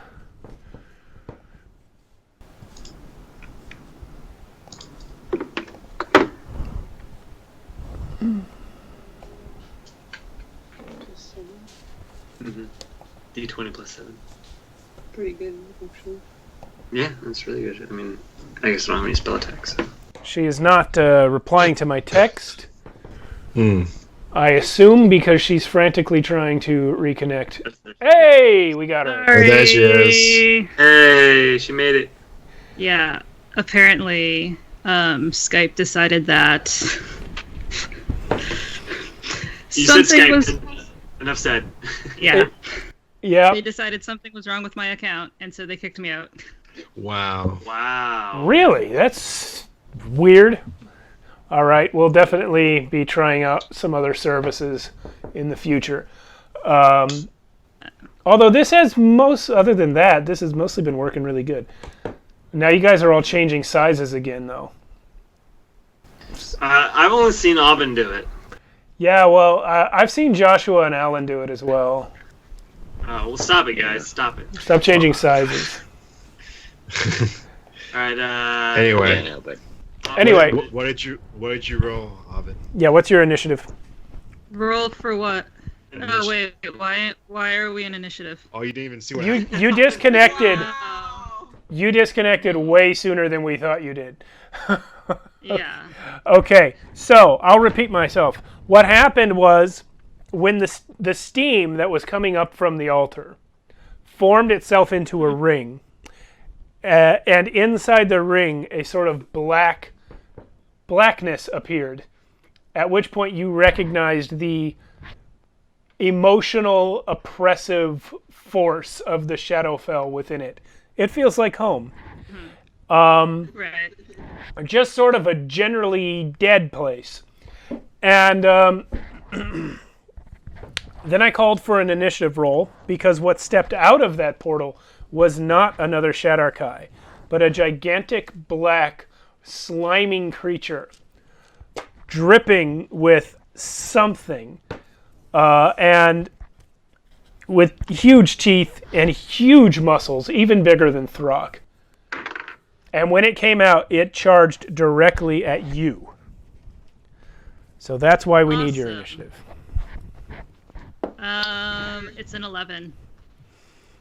Okay. The creature got a 19. Whoa. So roll off, right? Yes, Throck and no. Well, yes, that's right. Throck and the creature. So mad. What'd you get, Throck? 9. Okay, I got a 5. Oh wow. Okay. All right, and hold on a moment.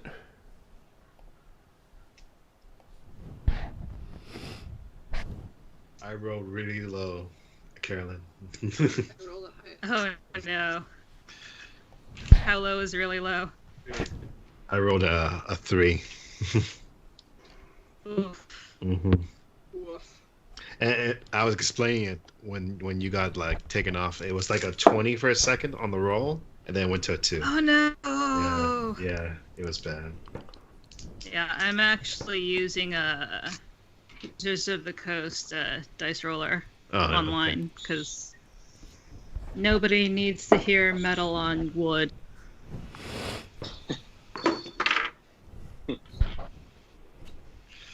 D&D ASMR though. Yeah. You need that sound. It's the Yeah, I like part of it. It's part of the experience. Well, my dice are downstairs anyway, so. Okay, so Throck, it is your turn first.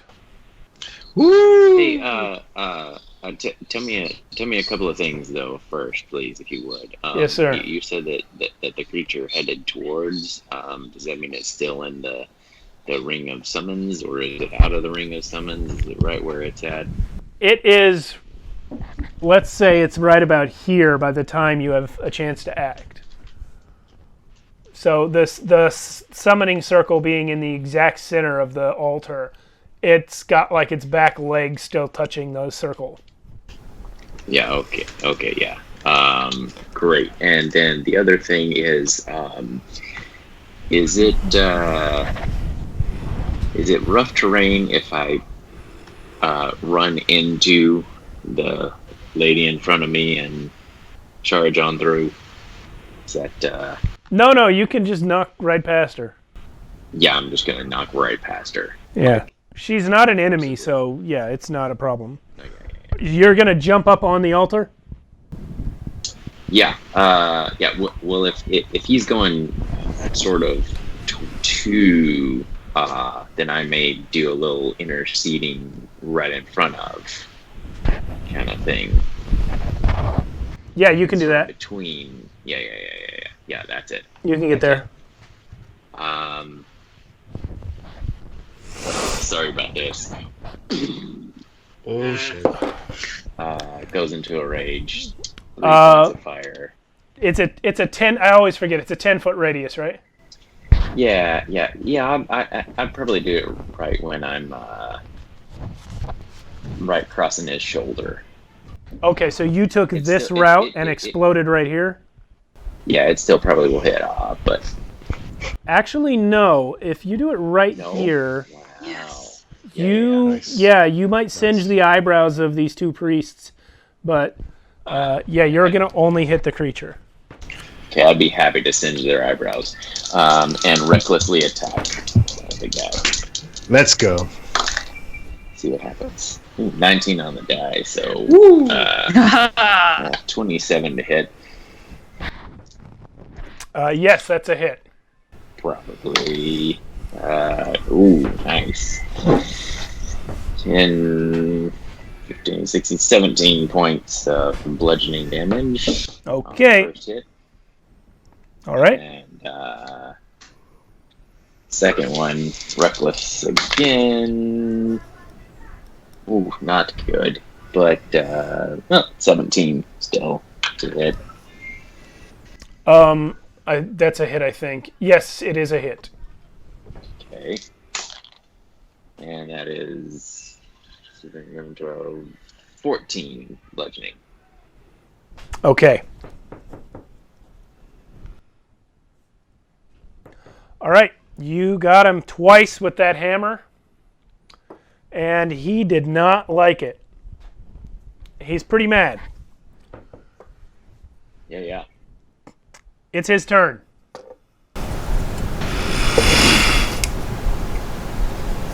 So he's going to take 2 of his huge, dripping, misshapen arms, and he's going to just slam at you with them.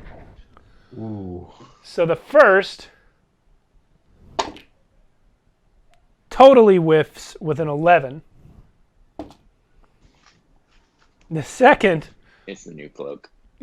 also whiffs with a 14. Yep, that new cloak, man. That new cloak. That new cloak. Yeah, he's really distracted by it. It keeps getting in his face. Yep. as he's trying to. So Throck, you're just kind of somehow deftly dodging out of its way with your speed. Not only did you manage to get yourself from the other side of the circle to in front of this thing before it got to Avon, you have also dodged both of its attacks and hit it twice.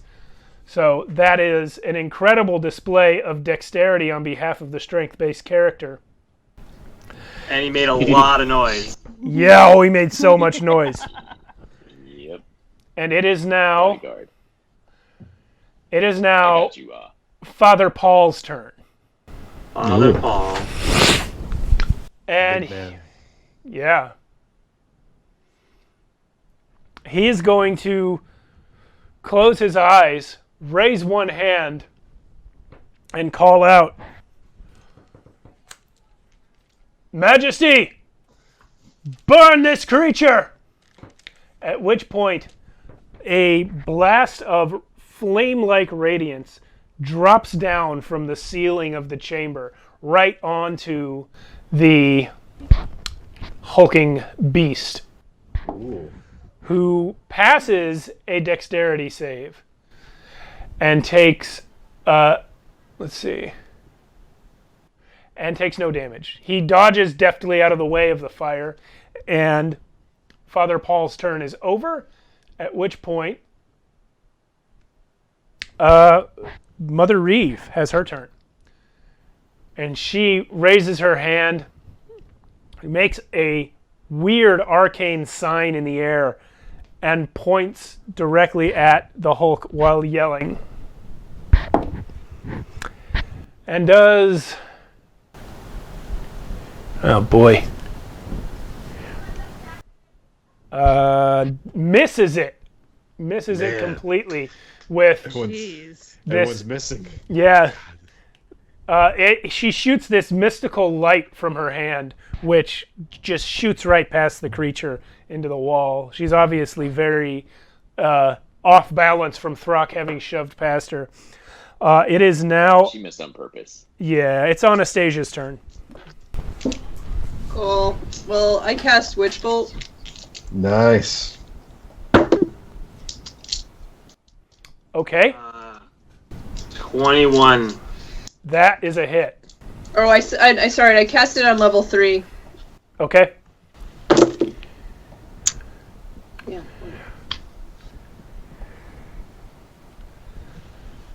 What is the damage? 12. What type? It's Lightning. Lightning. I think. Yeah. Okay. 12 lightning damage against the being. I also dodge away. How far? Which direction? 30 feet and away. There you go. About like that. That's Yeah, about thank 30 you. feet. Yeah. There you go. Okay. That's Anastasia. Daro, you're up. Your shadow is there. You are there. It's okay. I don't need a shadow. He's flanked already. So I'm gonna run. He's just gonna rush in with his rapier and he's going to try to slash him or stab him for 22. That's a hit. Great. And that is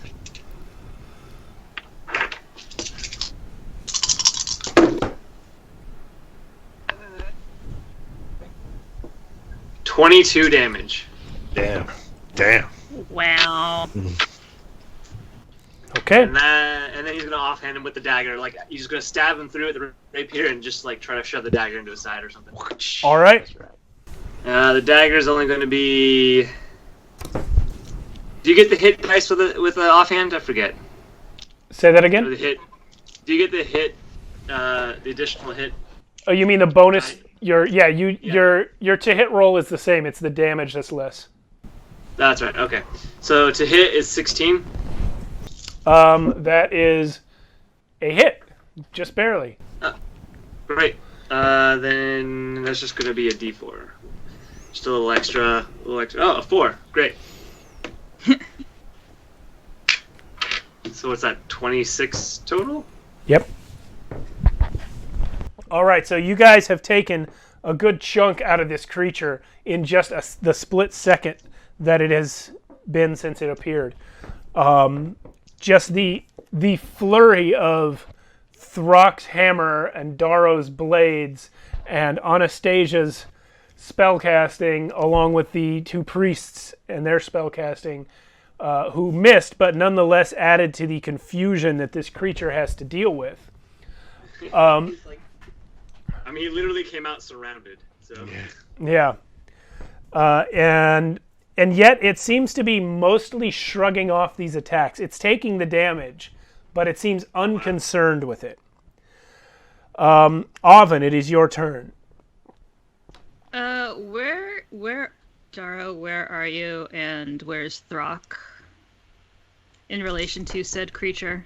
Creature, I'm you. to the creature's right. Here's Darrow, here's the creature. Wait. I should be up against the creature at this point. Oh, right. You ran up to this side or the other side? The creature's right side, so the opposite of where you're at right now. Okay. So you're there. I keep moving the thing. You're there. And, yeah, that's that. The shadow's over here. He hasn't done anything yet. Yeah, he's just chilling. I don't need him right now, so he's staying out of the way. Okay. Okay, cool. So it's not a shapeshifter, right? How do you know? I'm asking. Is it? I don't know. Because if it is, it's gonna have to roll disadvantage I mean, on its saving throw. It's big, it's black, it's shiny, and as your eyes focus on it a little better in the dim light, you start to see that its skin is kind of translucent. You can see its muscles. Ew. So it's a what kind of saving throw? Dex? It's gonna be a con save, and I'm gonna aim the moonbeam right. Oh god, I wish you could see. The opposite side of where Darrow is, but still on the creature. Like that? Yeah. Okay. It is there. But the thing made an 18 saving throw. Cool. So in that case, it is gonna take half of 15 radiant damage. Okay.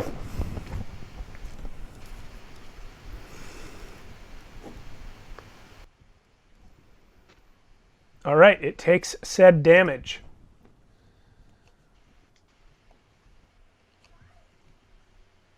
At which point it becomes the turn of all the other priests, who take the opportunity to turn and run like little wimps. Cowards. Yeah, we knew this was going to happen. Yeah. So now it is Raylan's turn. Raylan, yeah. So Raylan sees Anastasia do her lightning thing, right? Yep. And he's like, I'm gonna follow up with my lightning. So I'm gonna do my lightning bolts straight into the creature. Okay. So It's a dex save this time, yeah? dex save. And I am also going to empower it, so I can reroll up to 3 of these dice. Man. So let me reroll that. And this one.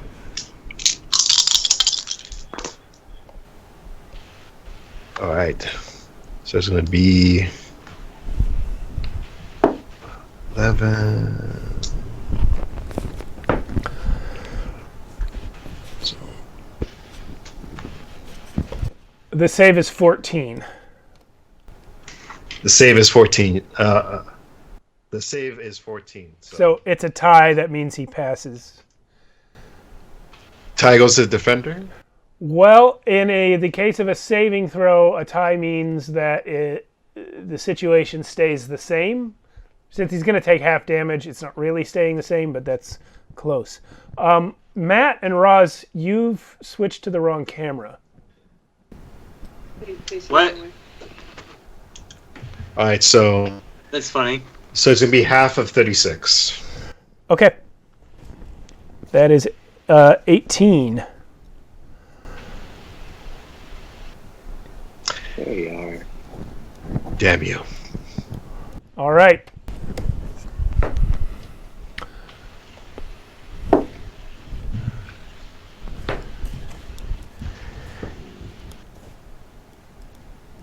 Okay. Throck, it's back to you. Well, I don't see any reason why it shouldn't just be more of the same. So got Dar here. Maybe I don't have to be reckless.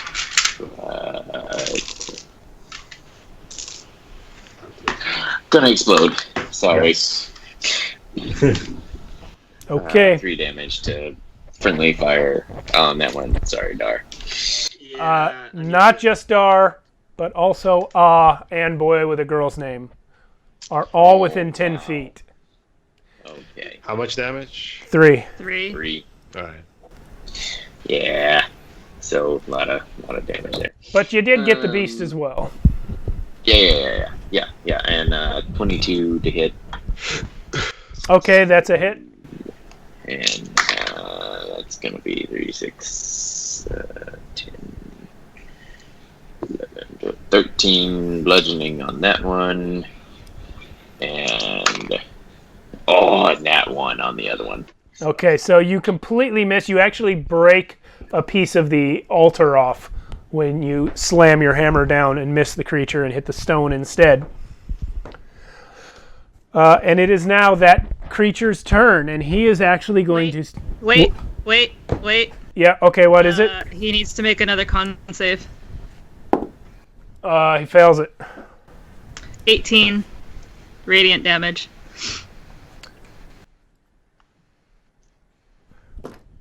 Okay, so that burns him hideously as he jumps down and lands right here. And he will now... Opportunity attacks or no? No, because he's still in range of... He's actually kind of here. He's still in range of Darrow Throck, and he is moved into range of Avon and Raylan. And he will now bellow at the sky and start slamming his weird, freakish arms in every direction at incredible speed, expertly hitting at all 4 of you Oh wow. with these powerful fists.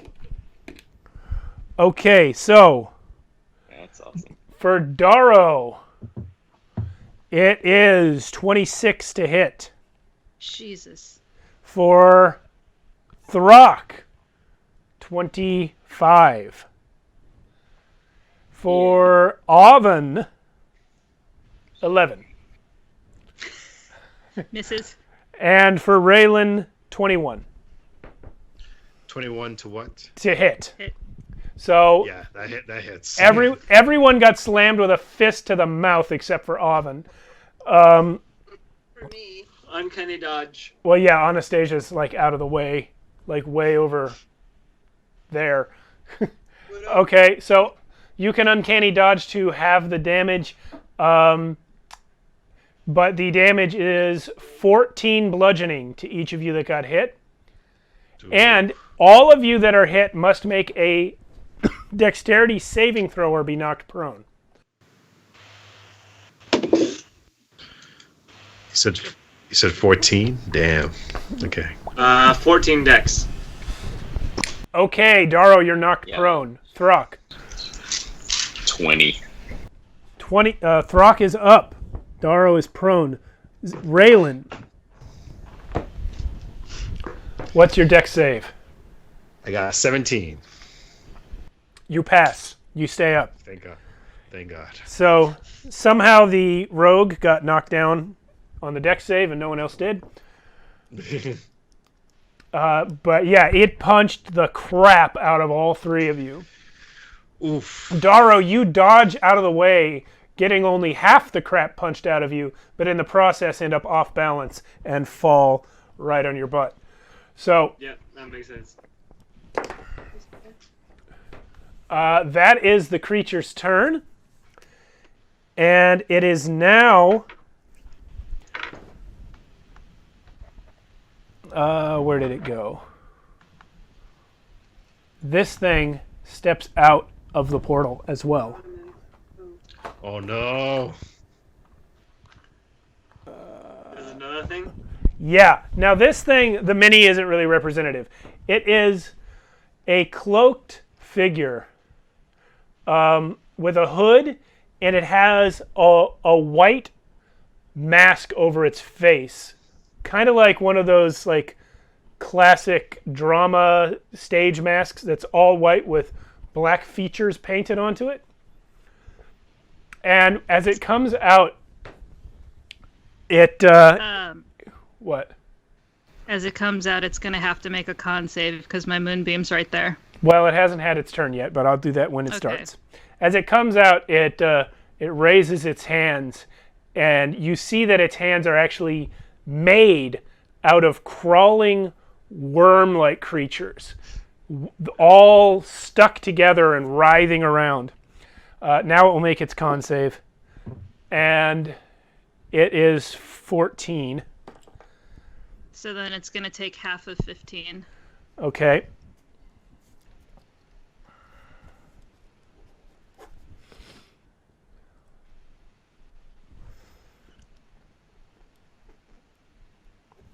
All right. So this creature comes out, and it immediately, when it raises its hands, even while getting burned by the moonbeam, is okay. It creates these three beams of crackling energy that shoot out, one towards Throck, one towards Avon, one towards Raylan. Okay. Let's see. So it's going to, for Throck, it's going to hit with a 24, or a 22, sorry. For Avon, it is 14 to hit. Yeah, just barely. Okay, and for Raylan, that is a 24 to hit. So all three of you are going to get hit. Damn. And you are going to get some damage. Where's my damages? Throck, 12 damage. Force. Avon, 9. Raylan, 6. Okay. So that's your force damage. Oof. Okay. All right. So now it is Father Paul's turn, and he is going to try again with his casting.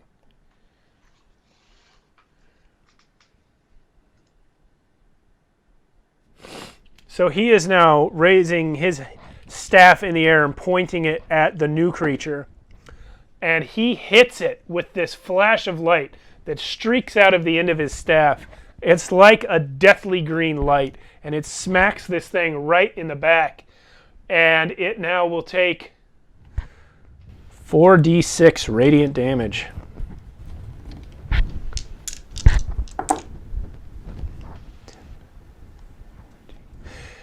It's going to take 16 radiant damage. Nice. Oh, that's good.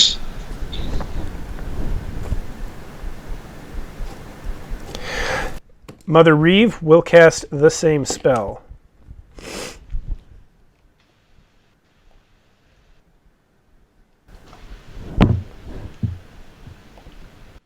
And she misses again. She's still terrified and off balance. Old people. I know, right? Anastasia, your turn. So there are now 2 creatures on the board. Which one are you attacking? The The big creature? the bigger creature. Okay. He's gonna do the lightning again. 19 to hit. Yes, For that's which- it. That's a hit. For Witch Bolt. So another lightning attack. All right. What's the damage?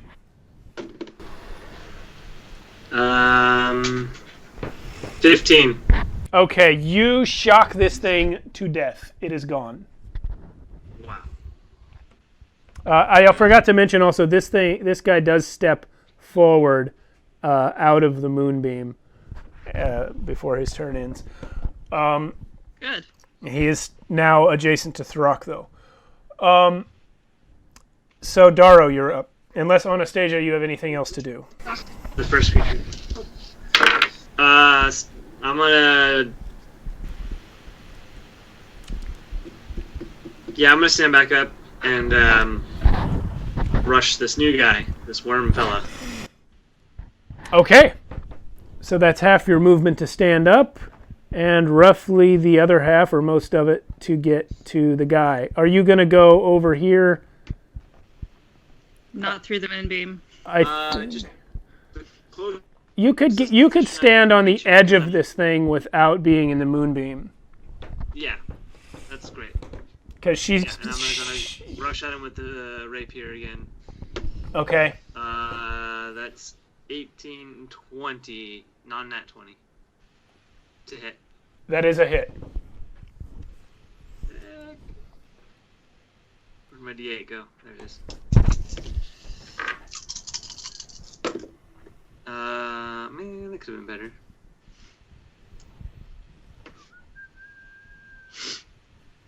$20 damage with the rapier, and then with the dagger,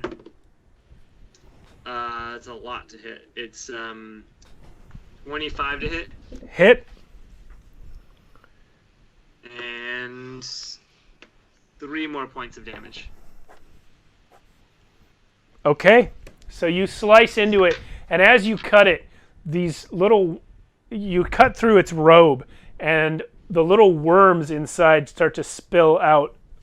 But some of them hang onto the clothing, and others fall onto the floor. You are basically fighting a pile of worms in a robe. Ooh. Wow. Well, I'm hacking at him. Yeah, you are. Okay, Avon. Okay, I can't see the thing clearly, but Whoa. I'm trying. I don't know if that helps. Okay, so both. Yeah. Okay, so both Pretty awesome, though. Daro and Throck are where? You just Daro is standing on the edge of the altar. Throck is right there. Uh-huh. That's the worm creature, and that's you. Uh-huh. Yeah. And where's the other creature? It's dead. Anastasia just killed it. Oh, I was paying attention, I promise. Okay, well, in that case, I'm going to go ahead and move the moonbeam to the worm creature, but around Daro. Okay, you can get it kind of right. It's only 5 feet wide, right? Yeah. So you can get it like right there. Cool. So go ahead and roll a con save.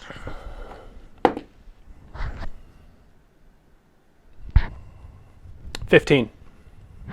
Then you're going to take half of 21. Okay. You can see worms on the outside of this thing charring and shriveling up from the heat of the moonbeam. That must smell nice. Yeah, Delicious. it is really smelling like food to Throck. Anything else, Oven? Yes, actually. As my bonus action, I would like to yell, "Hey, monkey boy." Mm-hmm. And you are going to get 9 healing Thank you. You're welcome. Sticking with that, huh? Yep, sure am. Okay. Thank you. You're welcome. Okay, so the other priests are now 30 feet further away. The only ones staying to fight are Father Paul and Mother Reeve. I'm going to go ahead and yell coward at them, too. Or cowards. Oh, that's a dangerous word around here. Yeah, I know.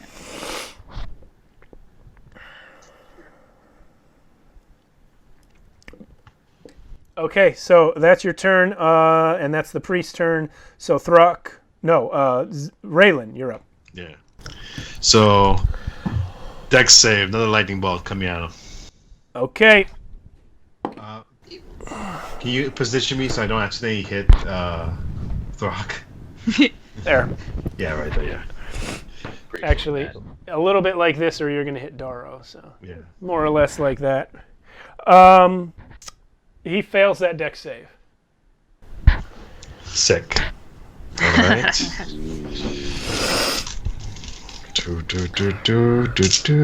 I love throwing all these dice. So much fun.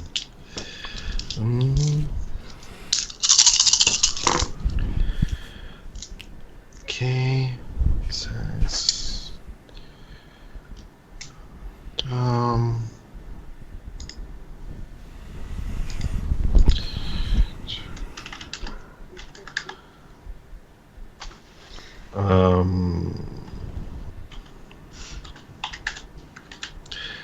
so it's going to be 33 damage. Nice. Okay.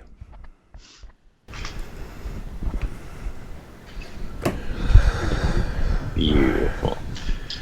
Anything else, Raylan? That'd be it. Okay, Throck, back around.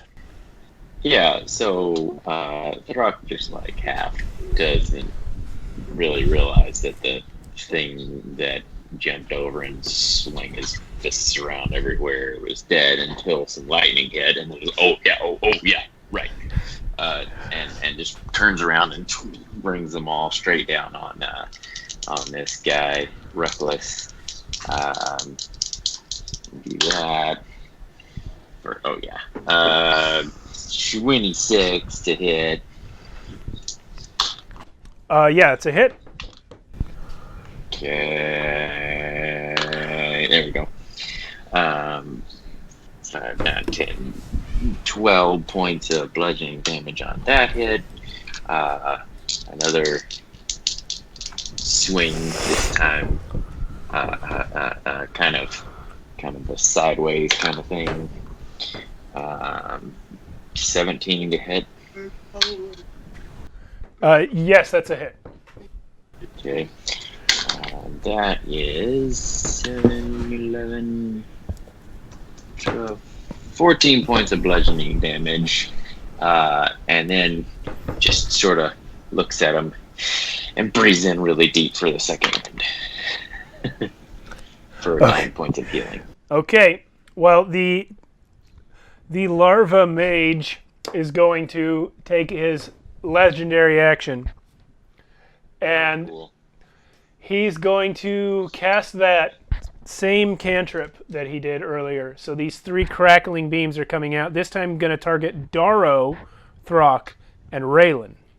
I'm gonna use my my dodge. Well, I got a nat 20 on you, Daro. Yeah, so my About that. unsettling visage, it's disadvantage. Ah. Okay. Good time to use it. I still hit you, but no longer a crit. So you're going to take 13 force damage. And then half. Oh, wait, I can't do uncanny dodge though, so turn. Yeah. So 13 force to you. Now for Throck, I crit it again. Oh, what? Damn.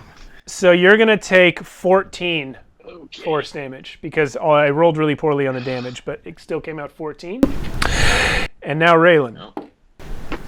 Another crit. No. It is 14 to hit. Yep, still hits. 7 force damage. Okay. And now, that was his legendary action. It is now actually his turn.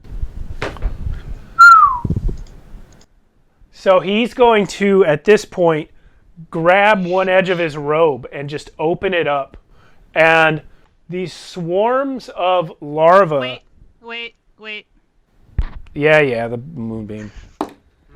Wait. He crits the save. Alright, well then half of 17.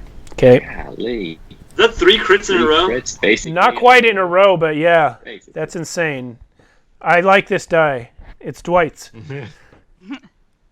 Who apparently lives in Missouri now. I don't know. I know. That was... I want to talk to you about that. I want to talk to you about that after this. Yeah, later. So, yeah, that hurts him. But then he reaches down and opens his robe. And these swarms of larvae kind of fall outwards and swarm towards everyone within 10 feet, which is all of you except Anastasia. So, all of you make Dex saving throws. Okay. Oh, 6. Fail. My legendary great rolling. 5. Fail. 7. Fail. Me and Throck, we both got a 5. Wow. Okay. Oh, All fail the saving throw. You all take 22 necrotic damage as these worm creatures swarm over you. You are all blinded and restrained. Good thing I'm resistant to necrotic. Yeah, but you're going to take 22 more at the start of each turn. And you see as all of you fail the saving throw. Nope, only one of you counts because it's a reaction. But this creature, you see that some of the worms of its body start to separate and reproduce, and some of the wounds caused by your attacks close up as new worms fill the spaces where you cut into it. Not a fan of this guy. Yeah. But I do take half of the necrotic, right? Yes. Okay. Your resistance stands, but you are going to take it again at the end of at the beginning of your next turn. Okay. You may repeat the saving throw at the end of your turn. So you'll take the damage, then you can repeat the save. So that is that creature. Now it is Father Paul. He misses completely with his next attempt to cast a spell. That was Dwight's die, by the way. It rolled a crit fail. And this time, Mother Reeve does hit. wow. So that's going to be... Finally joining the fight, huh? Yeah, 4d6 radiant against the creature.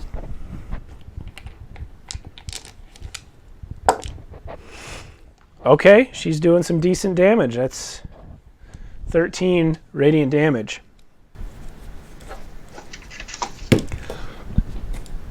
Excuse me. Anastasia.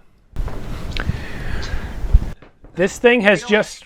It's your turn. This thing has just restrained all of your friends with worms. Oof. God. Anastasia. Fine. You guys can't be an asshole after this, though. I think I've been pretty nice. Well, anyway, so I raised the first creature that fell and a pile of bones to create a zombie and a skeleton. There is only one corpse available. You may create a zombie or a skeleton. Can I split it in two? No, because then the zombie would not have a skeleton, and that doesn't work. Well, no, it could be two zombies. No, there's only one corpse available. Does does she know that there's enough bones in Throck's bag to create an? No. Okay. Does he? Do you have bones? He doesn't have that many. He does not have enough. Yeah, but not that many. Okay. Damn, not enough bones. Sucks. No. And he already... She usually has a horse with a saddle full of bones. Anyway, that's a long story. So, yeah, I still raise it. It stands back up. It hasn't even had time to decompose. How lovely. And I have it attack the thingy, whatever is going on. Are you raising it as a zombie? Yes. Okay. One moment. Actually, can I raise it as a skeleton? Even though... If you wish, Yeah. you may raise it as a skeleton by having its skeleton rip out of its flesh as it stands up. That works. Okay. Yes. You have raised a skeleton. What's the bonus? They get more HP, right? Yeah, they for get this more standard? HP and shit. Okay. Yeah. Someone will have to remind me how much. But so is the skeleton now going to attack? Yes, please. Thank you. Okay, so the skeleton of the hulking beast runs towards the other creature, and it will attack for a miss Well, it's a +3. to its HP. No, to its weapons damage roll. +4. +4 to hit. And then it's a hit. No, I rolled an 8, and +4 to hit is 12. So no, it's a miss. I thought you were talking about an additional +4, but that's not how that works. Okay, so it misses. It will continue to move at the end of your turn going forward. Daro, you're up. You are blinded and restrained. Oh, by the way, I use my additional move to get farther away. How far am I? Yeah. You are You're very far away. very far away. This is you. You are at the edge of the map I laid out. Okay, good. I'm going to move my shadow farther away, and I'm going to teleport out into my shadow position. Like here? As long as it's within... Yes, that's perfect. Bamf. Daro's gone. The pile of worms on top of him collapsed to the ground. And then I'm going to fire a crossbow at him. Crossbow, okay. I'm sorry, I have a short bow, not a crossbow. Do your worst. My worst, that was really bad. 9. Miss. Didn't really mean the worst. Here, just I was a little bit discombobulated from the teleport. But the moonbeam was in my eyes. The moonbeam was in my eyes. Good. Okay, so it is now going to take its legendary action. And those of you still restrained by the worms, which is 3 of you, find the things feeding on your flesh. All of you take 13 necrotic damage. I'm down. Avon is unconscious. What's 13 divided by 2? Call it 7. 7. Okay. They're immune to necrotic damage, yeah. Go to your zombie, your skeleton. And the larva mage regains some health while that happens. These creatures are feeding your life force to it. Oh shit. So now it is Avon's turn. I will roll your death save. Ooh.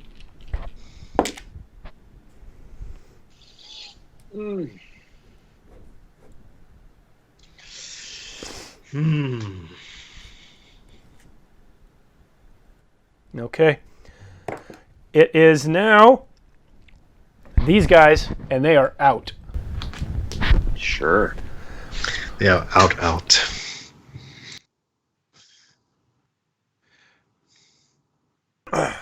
Sorry. Raylan, you're up. So how do I break out of this, of the worms? Well, you are blinded and restrained. So first you take 22 necrotic damage, which is going to be halved for you. And Just right off the bat, I just take just that right now. right off the bat at the start of your turn. Well, I'm down. Then your turn is to make a death save. Yep. I will make it. Okay. Wait. His turn is 2? Oh, okay, yeah. Because it started. Oh, that stinks. Okay. Yikes. I think Steve's about to kill us all. Oh shit! Yeah. We'll see. We'll see. Mm-hmm. Father Paul is still up. Throck is still up.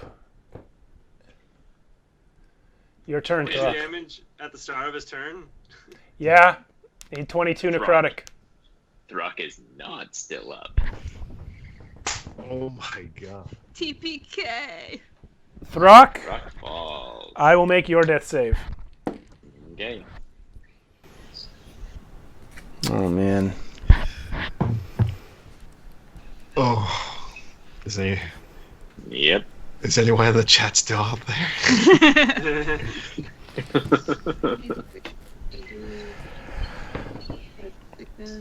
The creature turns away from its fallen foes and takes a step towards Mother Reeve, who just blasted it with a spell. As it does so, the skeleton gets an opportunity attack and hits it. Why is it a concentration? Use concentration, but it's not. Once I cast it, it's it doesn't do. Okay, Father Paul will have his turn now. Oh. You still have a spell. Yeah. Alright, that's your zombie. You use it. Father Paul closes his eyes, puts both hands on the staff, concentrates, and creates a floating scythe in midair, which will now attack the creature. I'm going to find something to represent the scythe. I think. Okay, this will be the scythe. And it's going to attack the creature immediately.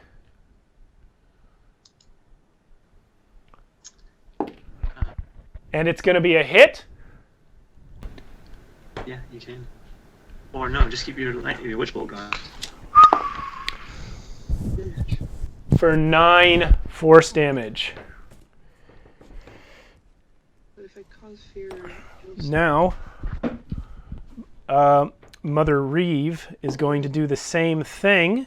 Just run away. And she, instead of creating a scythe, creates a dagger, which appears behind the creature. And attacks him, getting 8 force damage.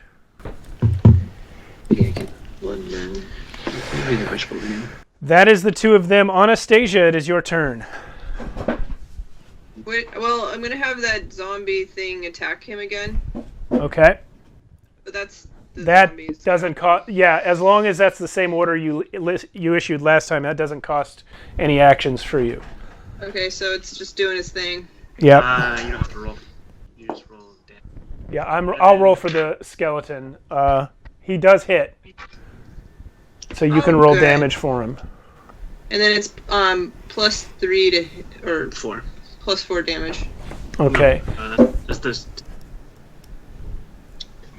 But so 1d6 plus 1d6. 2 plus my add because I'm a necromancer. Oh, okay. Which is 3. +3. Yeah, you get your proficiency bonus So as it's extra damage. 1d6 plus 5. Okay. So he takes it, but he is resistant to non-magical damage, which is technically what the skeleton's doing. So he takes half of all that. So now... I'm also doing my witch bolt. Okay, let's have it. Is that a saving throw for me? I forget. I rolled that. You're continuing it. No, I rolled a new one so I can do more damage. It does the same damage all the time. No, it doesn't. If it lets it continue. Besides, I haven't hit this guy originally. Yeah, you did. Keep my roll. I wanted that roll. You're gonna use a spell slot you don't need to use. Okay. Let her do it. All right. I rolled 19 plus 7 to hit. That's a hit.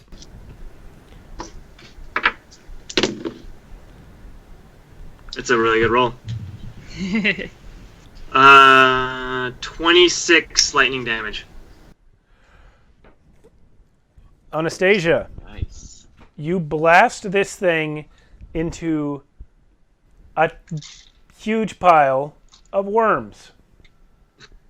Ooh. It is no longer a pile of worms in a robe. It is now a swarm of worms on the ground. So it's dead? It is dead, but the swarm of worms are now going to come for Anastasia. Oh. Well, not yet, because it's not its turn. But it will. Okay. Daro.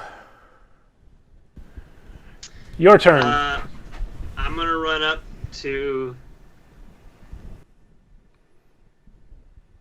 Ha ha ha! You don't know. Yeah. I'm gonna run up to Zalios or Waylon, lay on hand, and give him one hit point. Thank you. Raylan, you said? Yep. Raylan, you're up. Well, you're still prone, but you're awake with one hit point. Okay. Anything you can do as a bonus action, Daro? I don't. Nope. Oh my god.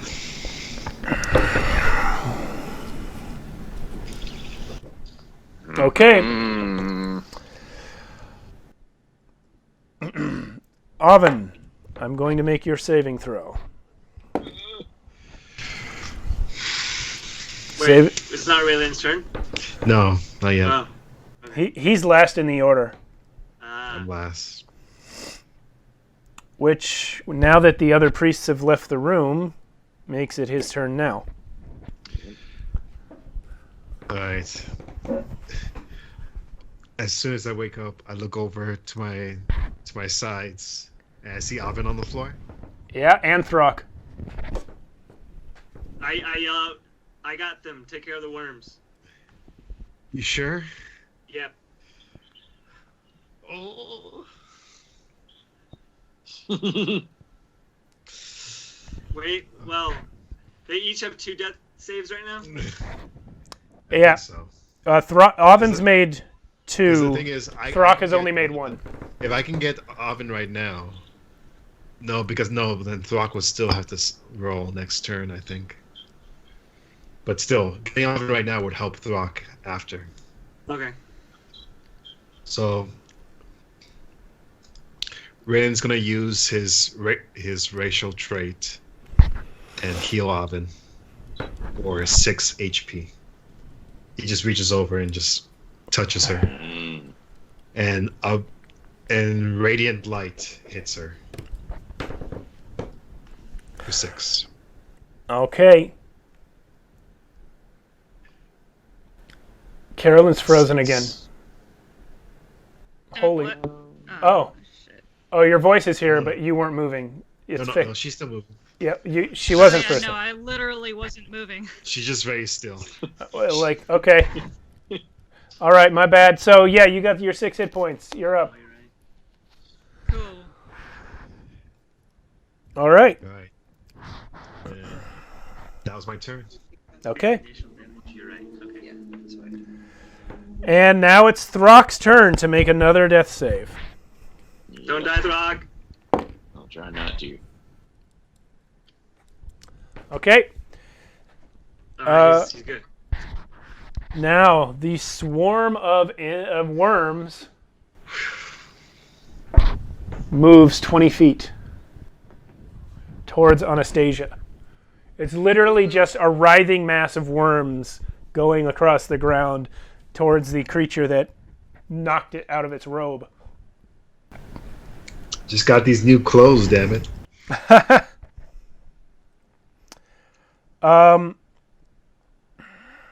So, excuse me. Sorry. So now it is Father Paul, and he's going to, first of all, his spiritual weapon is going to attack and hit for, oh, where did I put it?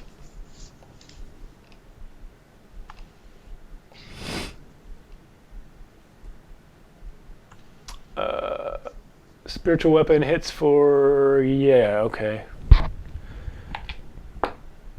4 damage.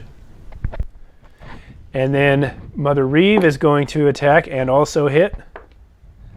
Also for 4 damage. That's them. It's now Anastasia's turn. Cool. Well, I'm casting Ray of Sickness on the worms. Ooh. Okay. How does that go? Spell attack. Roll a d20. D20 plus 7. 15. 15 to hit. It's a hit. Cool. And then, so that I need to roll. Where's 2d8? And I did a higher, so hit me 3d8. 3d8. I'm gonna do it higher level. Okay. Can you do that? Yes, I can. What's that? 16 damage. Poison. And it's also poisoned. It's a con save if it's not dead. It is dead. Anastasia, you slew the Hulk, the Larva Mage, and the swarm of worms that came from the Larva Mage. So gross! Throck, you're still unconscious and dying. I'm gonna lay a hand on him Wait. and give him a hit point as well. Is that I only could once do per day? Better. No, I got 5 hit points total. I gave you 1, and I'm giving him 1. Oh, you can do it like that? Yep, paladins, man. Yeah. Interesting. Okay. Somebody should kill my zombie. I'm at 1 hit point too, okay? Throck, If I could, yeah. if you don't mind, Thank you once very that much. thing dies, as soon as it dies, I'd like to take my reaction Yeah, do that. to, where did it go? All my actions. All my actions. You do a D8 Features and traits. to use a. There we go. Yeah, it's gonna be a 2d8.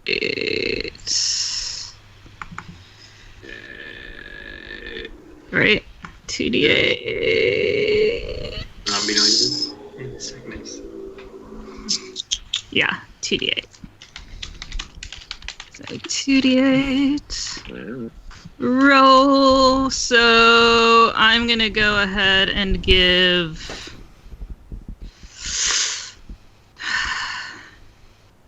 I don't know which one I want to give the 5 points of healing to. Okay, this is what I'll do. I will give. I'm going to give you, Daro, the 5 points of healing, and then I'm going to use my healing word as well as my bonus action. Can I do that? A reaction and a bonus action? No, bonus action's only on your turn, which it isn't right now. Oh, okay. Well, in that case, I'm going to give the 5 points to Daro. Okay. Thank you. So, and Daro, you're raising Throck. Yeah, I gave him one HP. So Throck, you Actually, wake you know up. what? We're out of battle. I'll just give him all 4 of my remaining. You can have 4. What's up? Throck wakes up on the ground just in time to see that steam that was forming the edges of that portal dissipate, and the portal cease to exist. That was close, dude. Yeah. With the summoning circle broken, the portal could not last for long. All of the priests have fled except for Father Paul and Mother Reeve.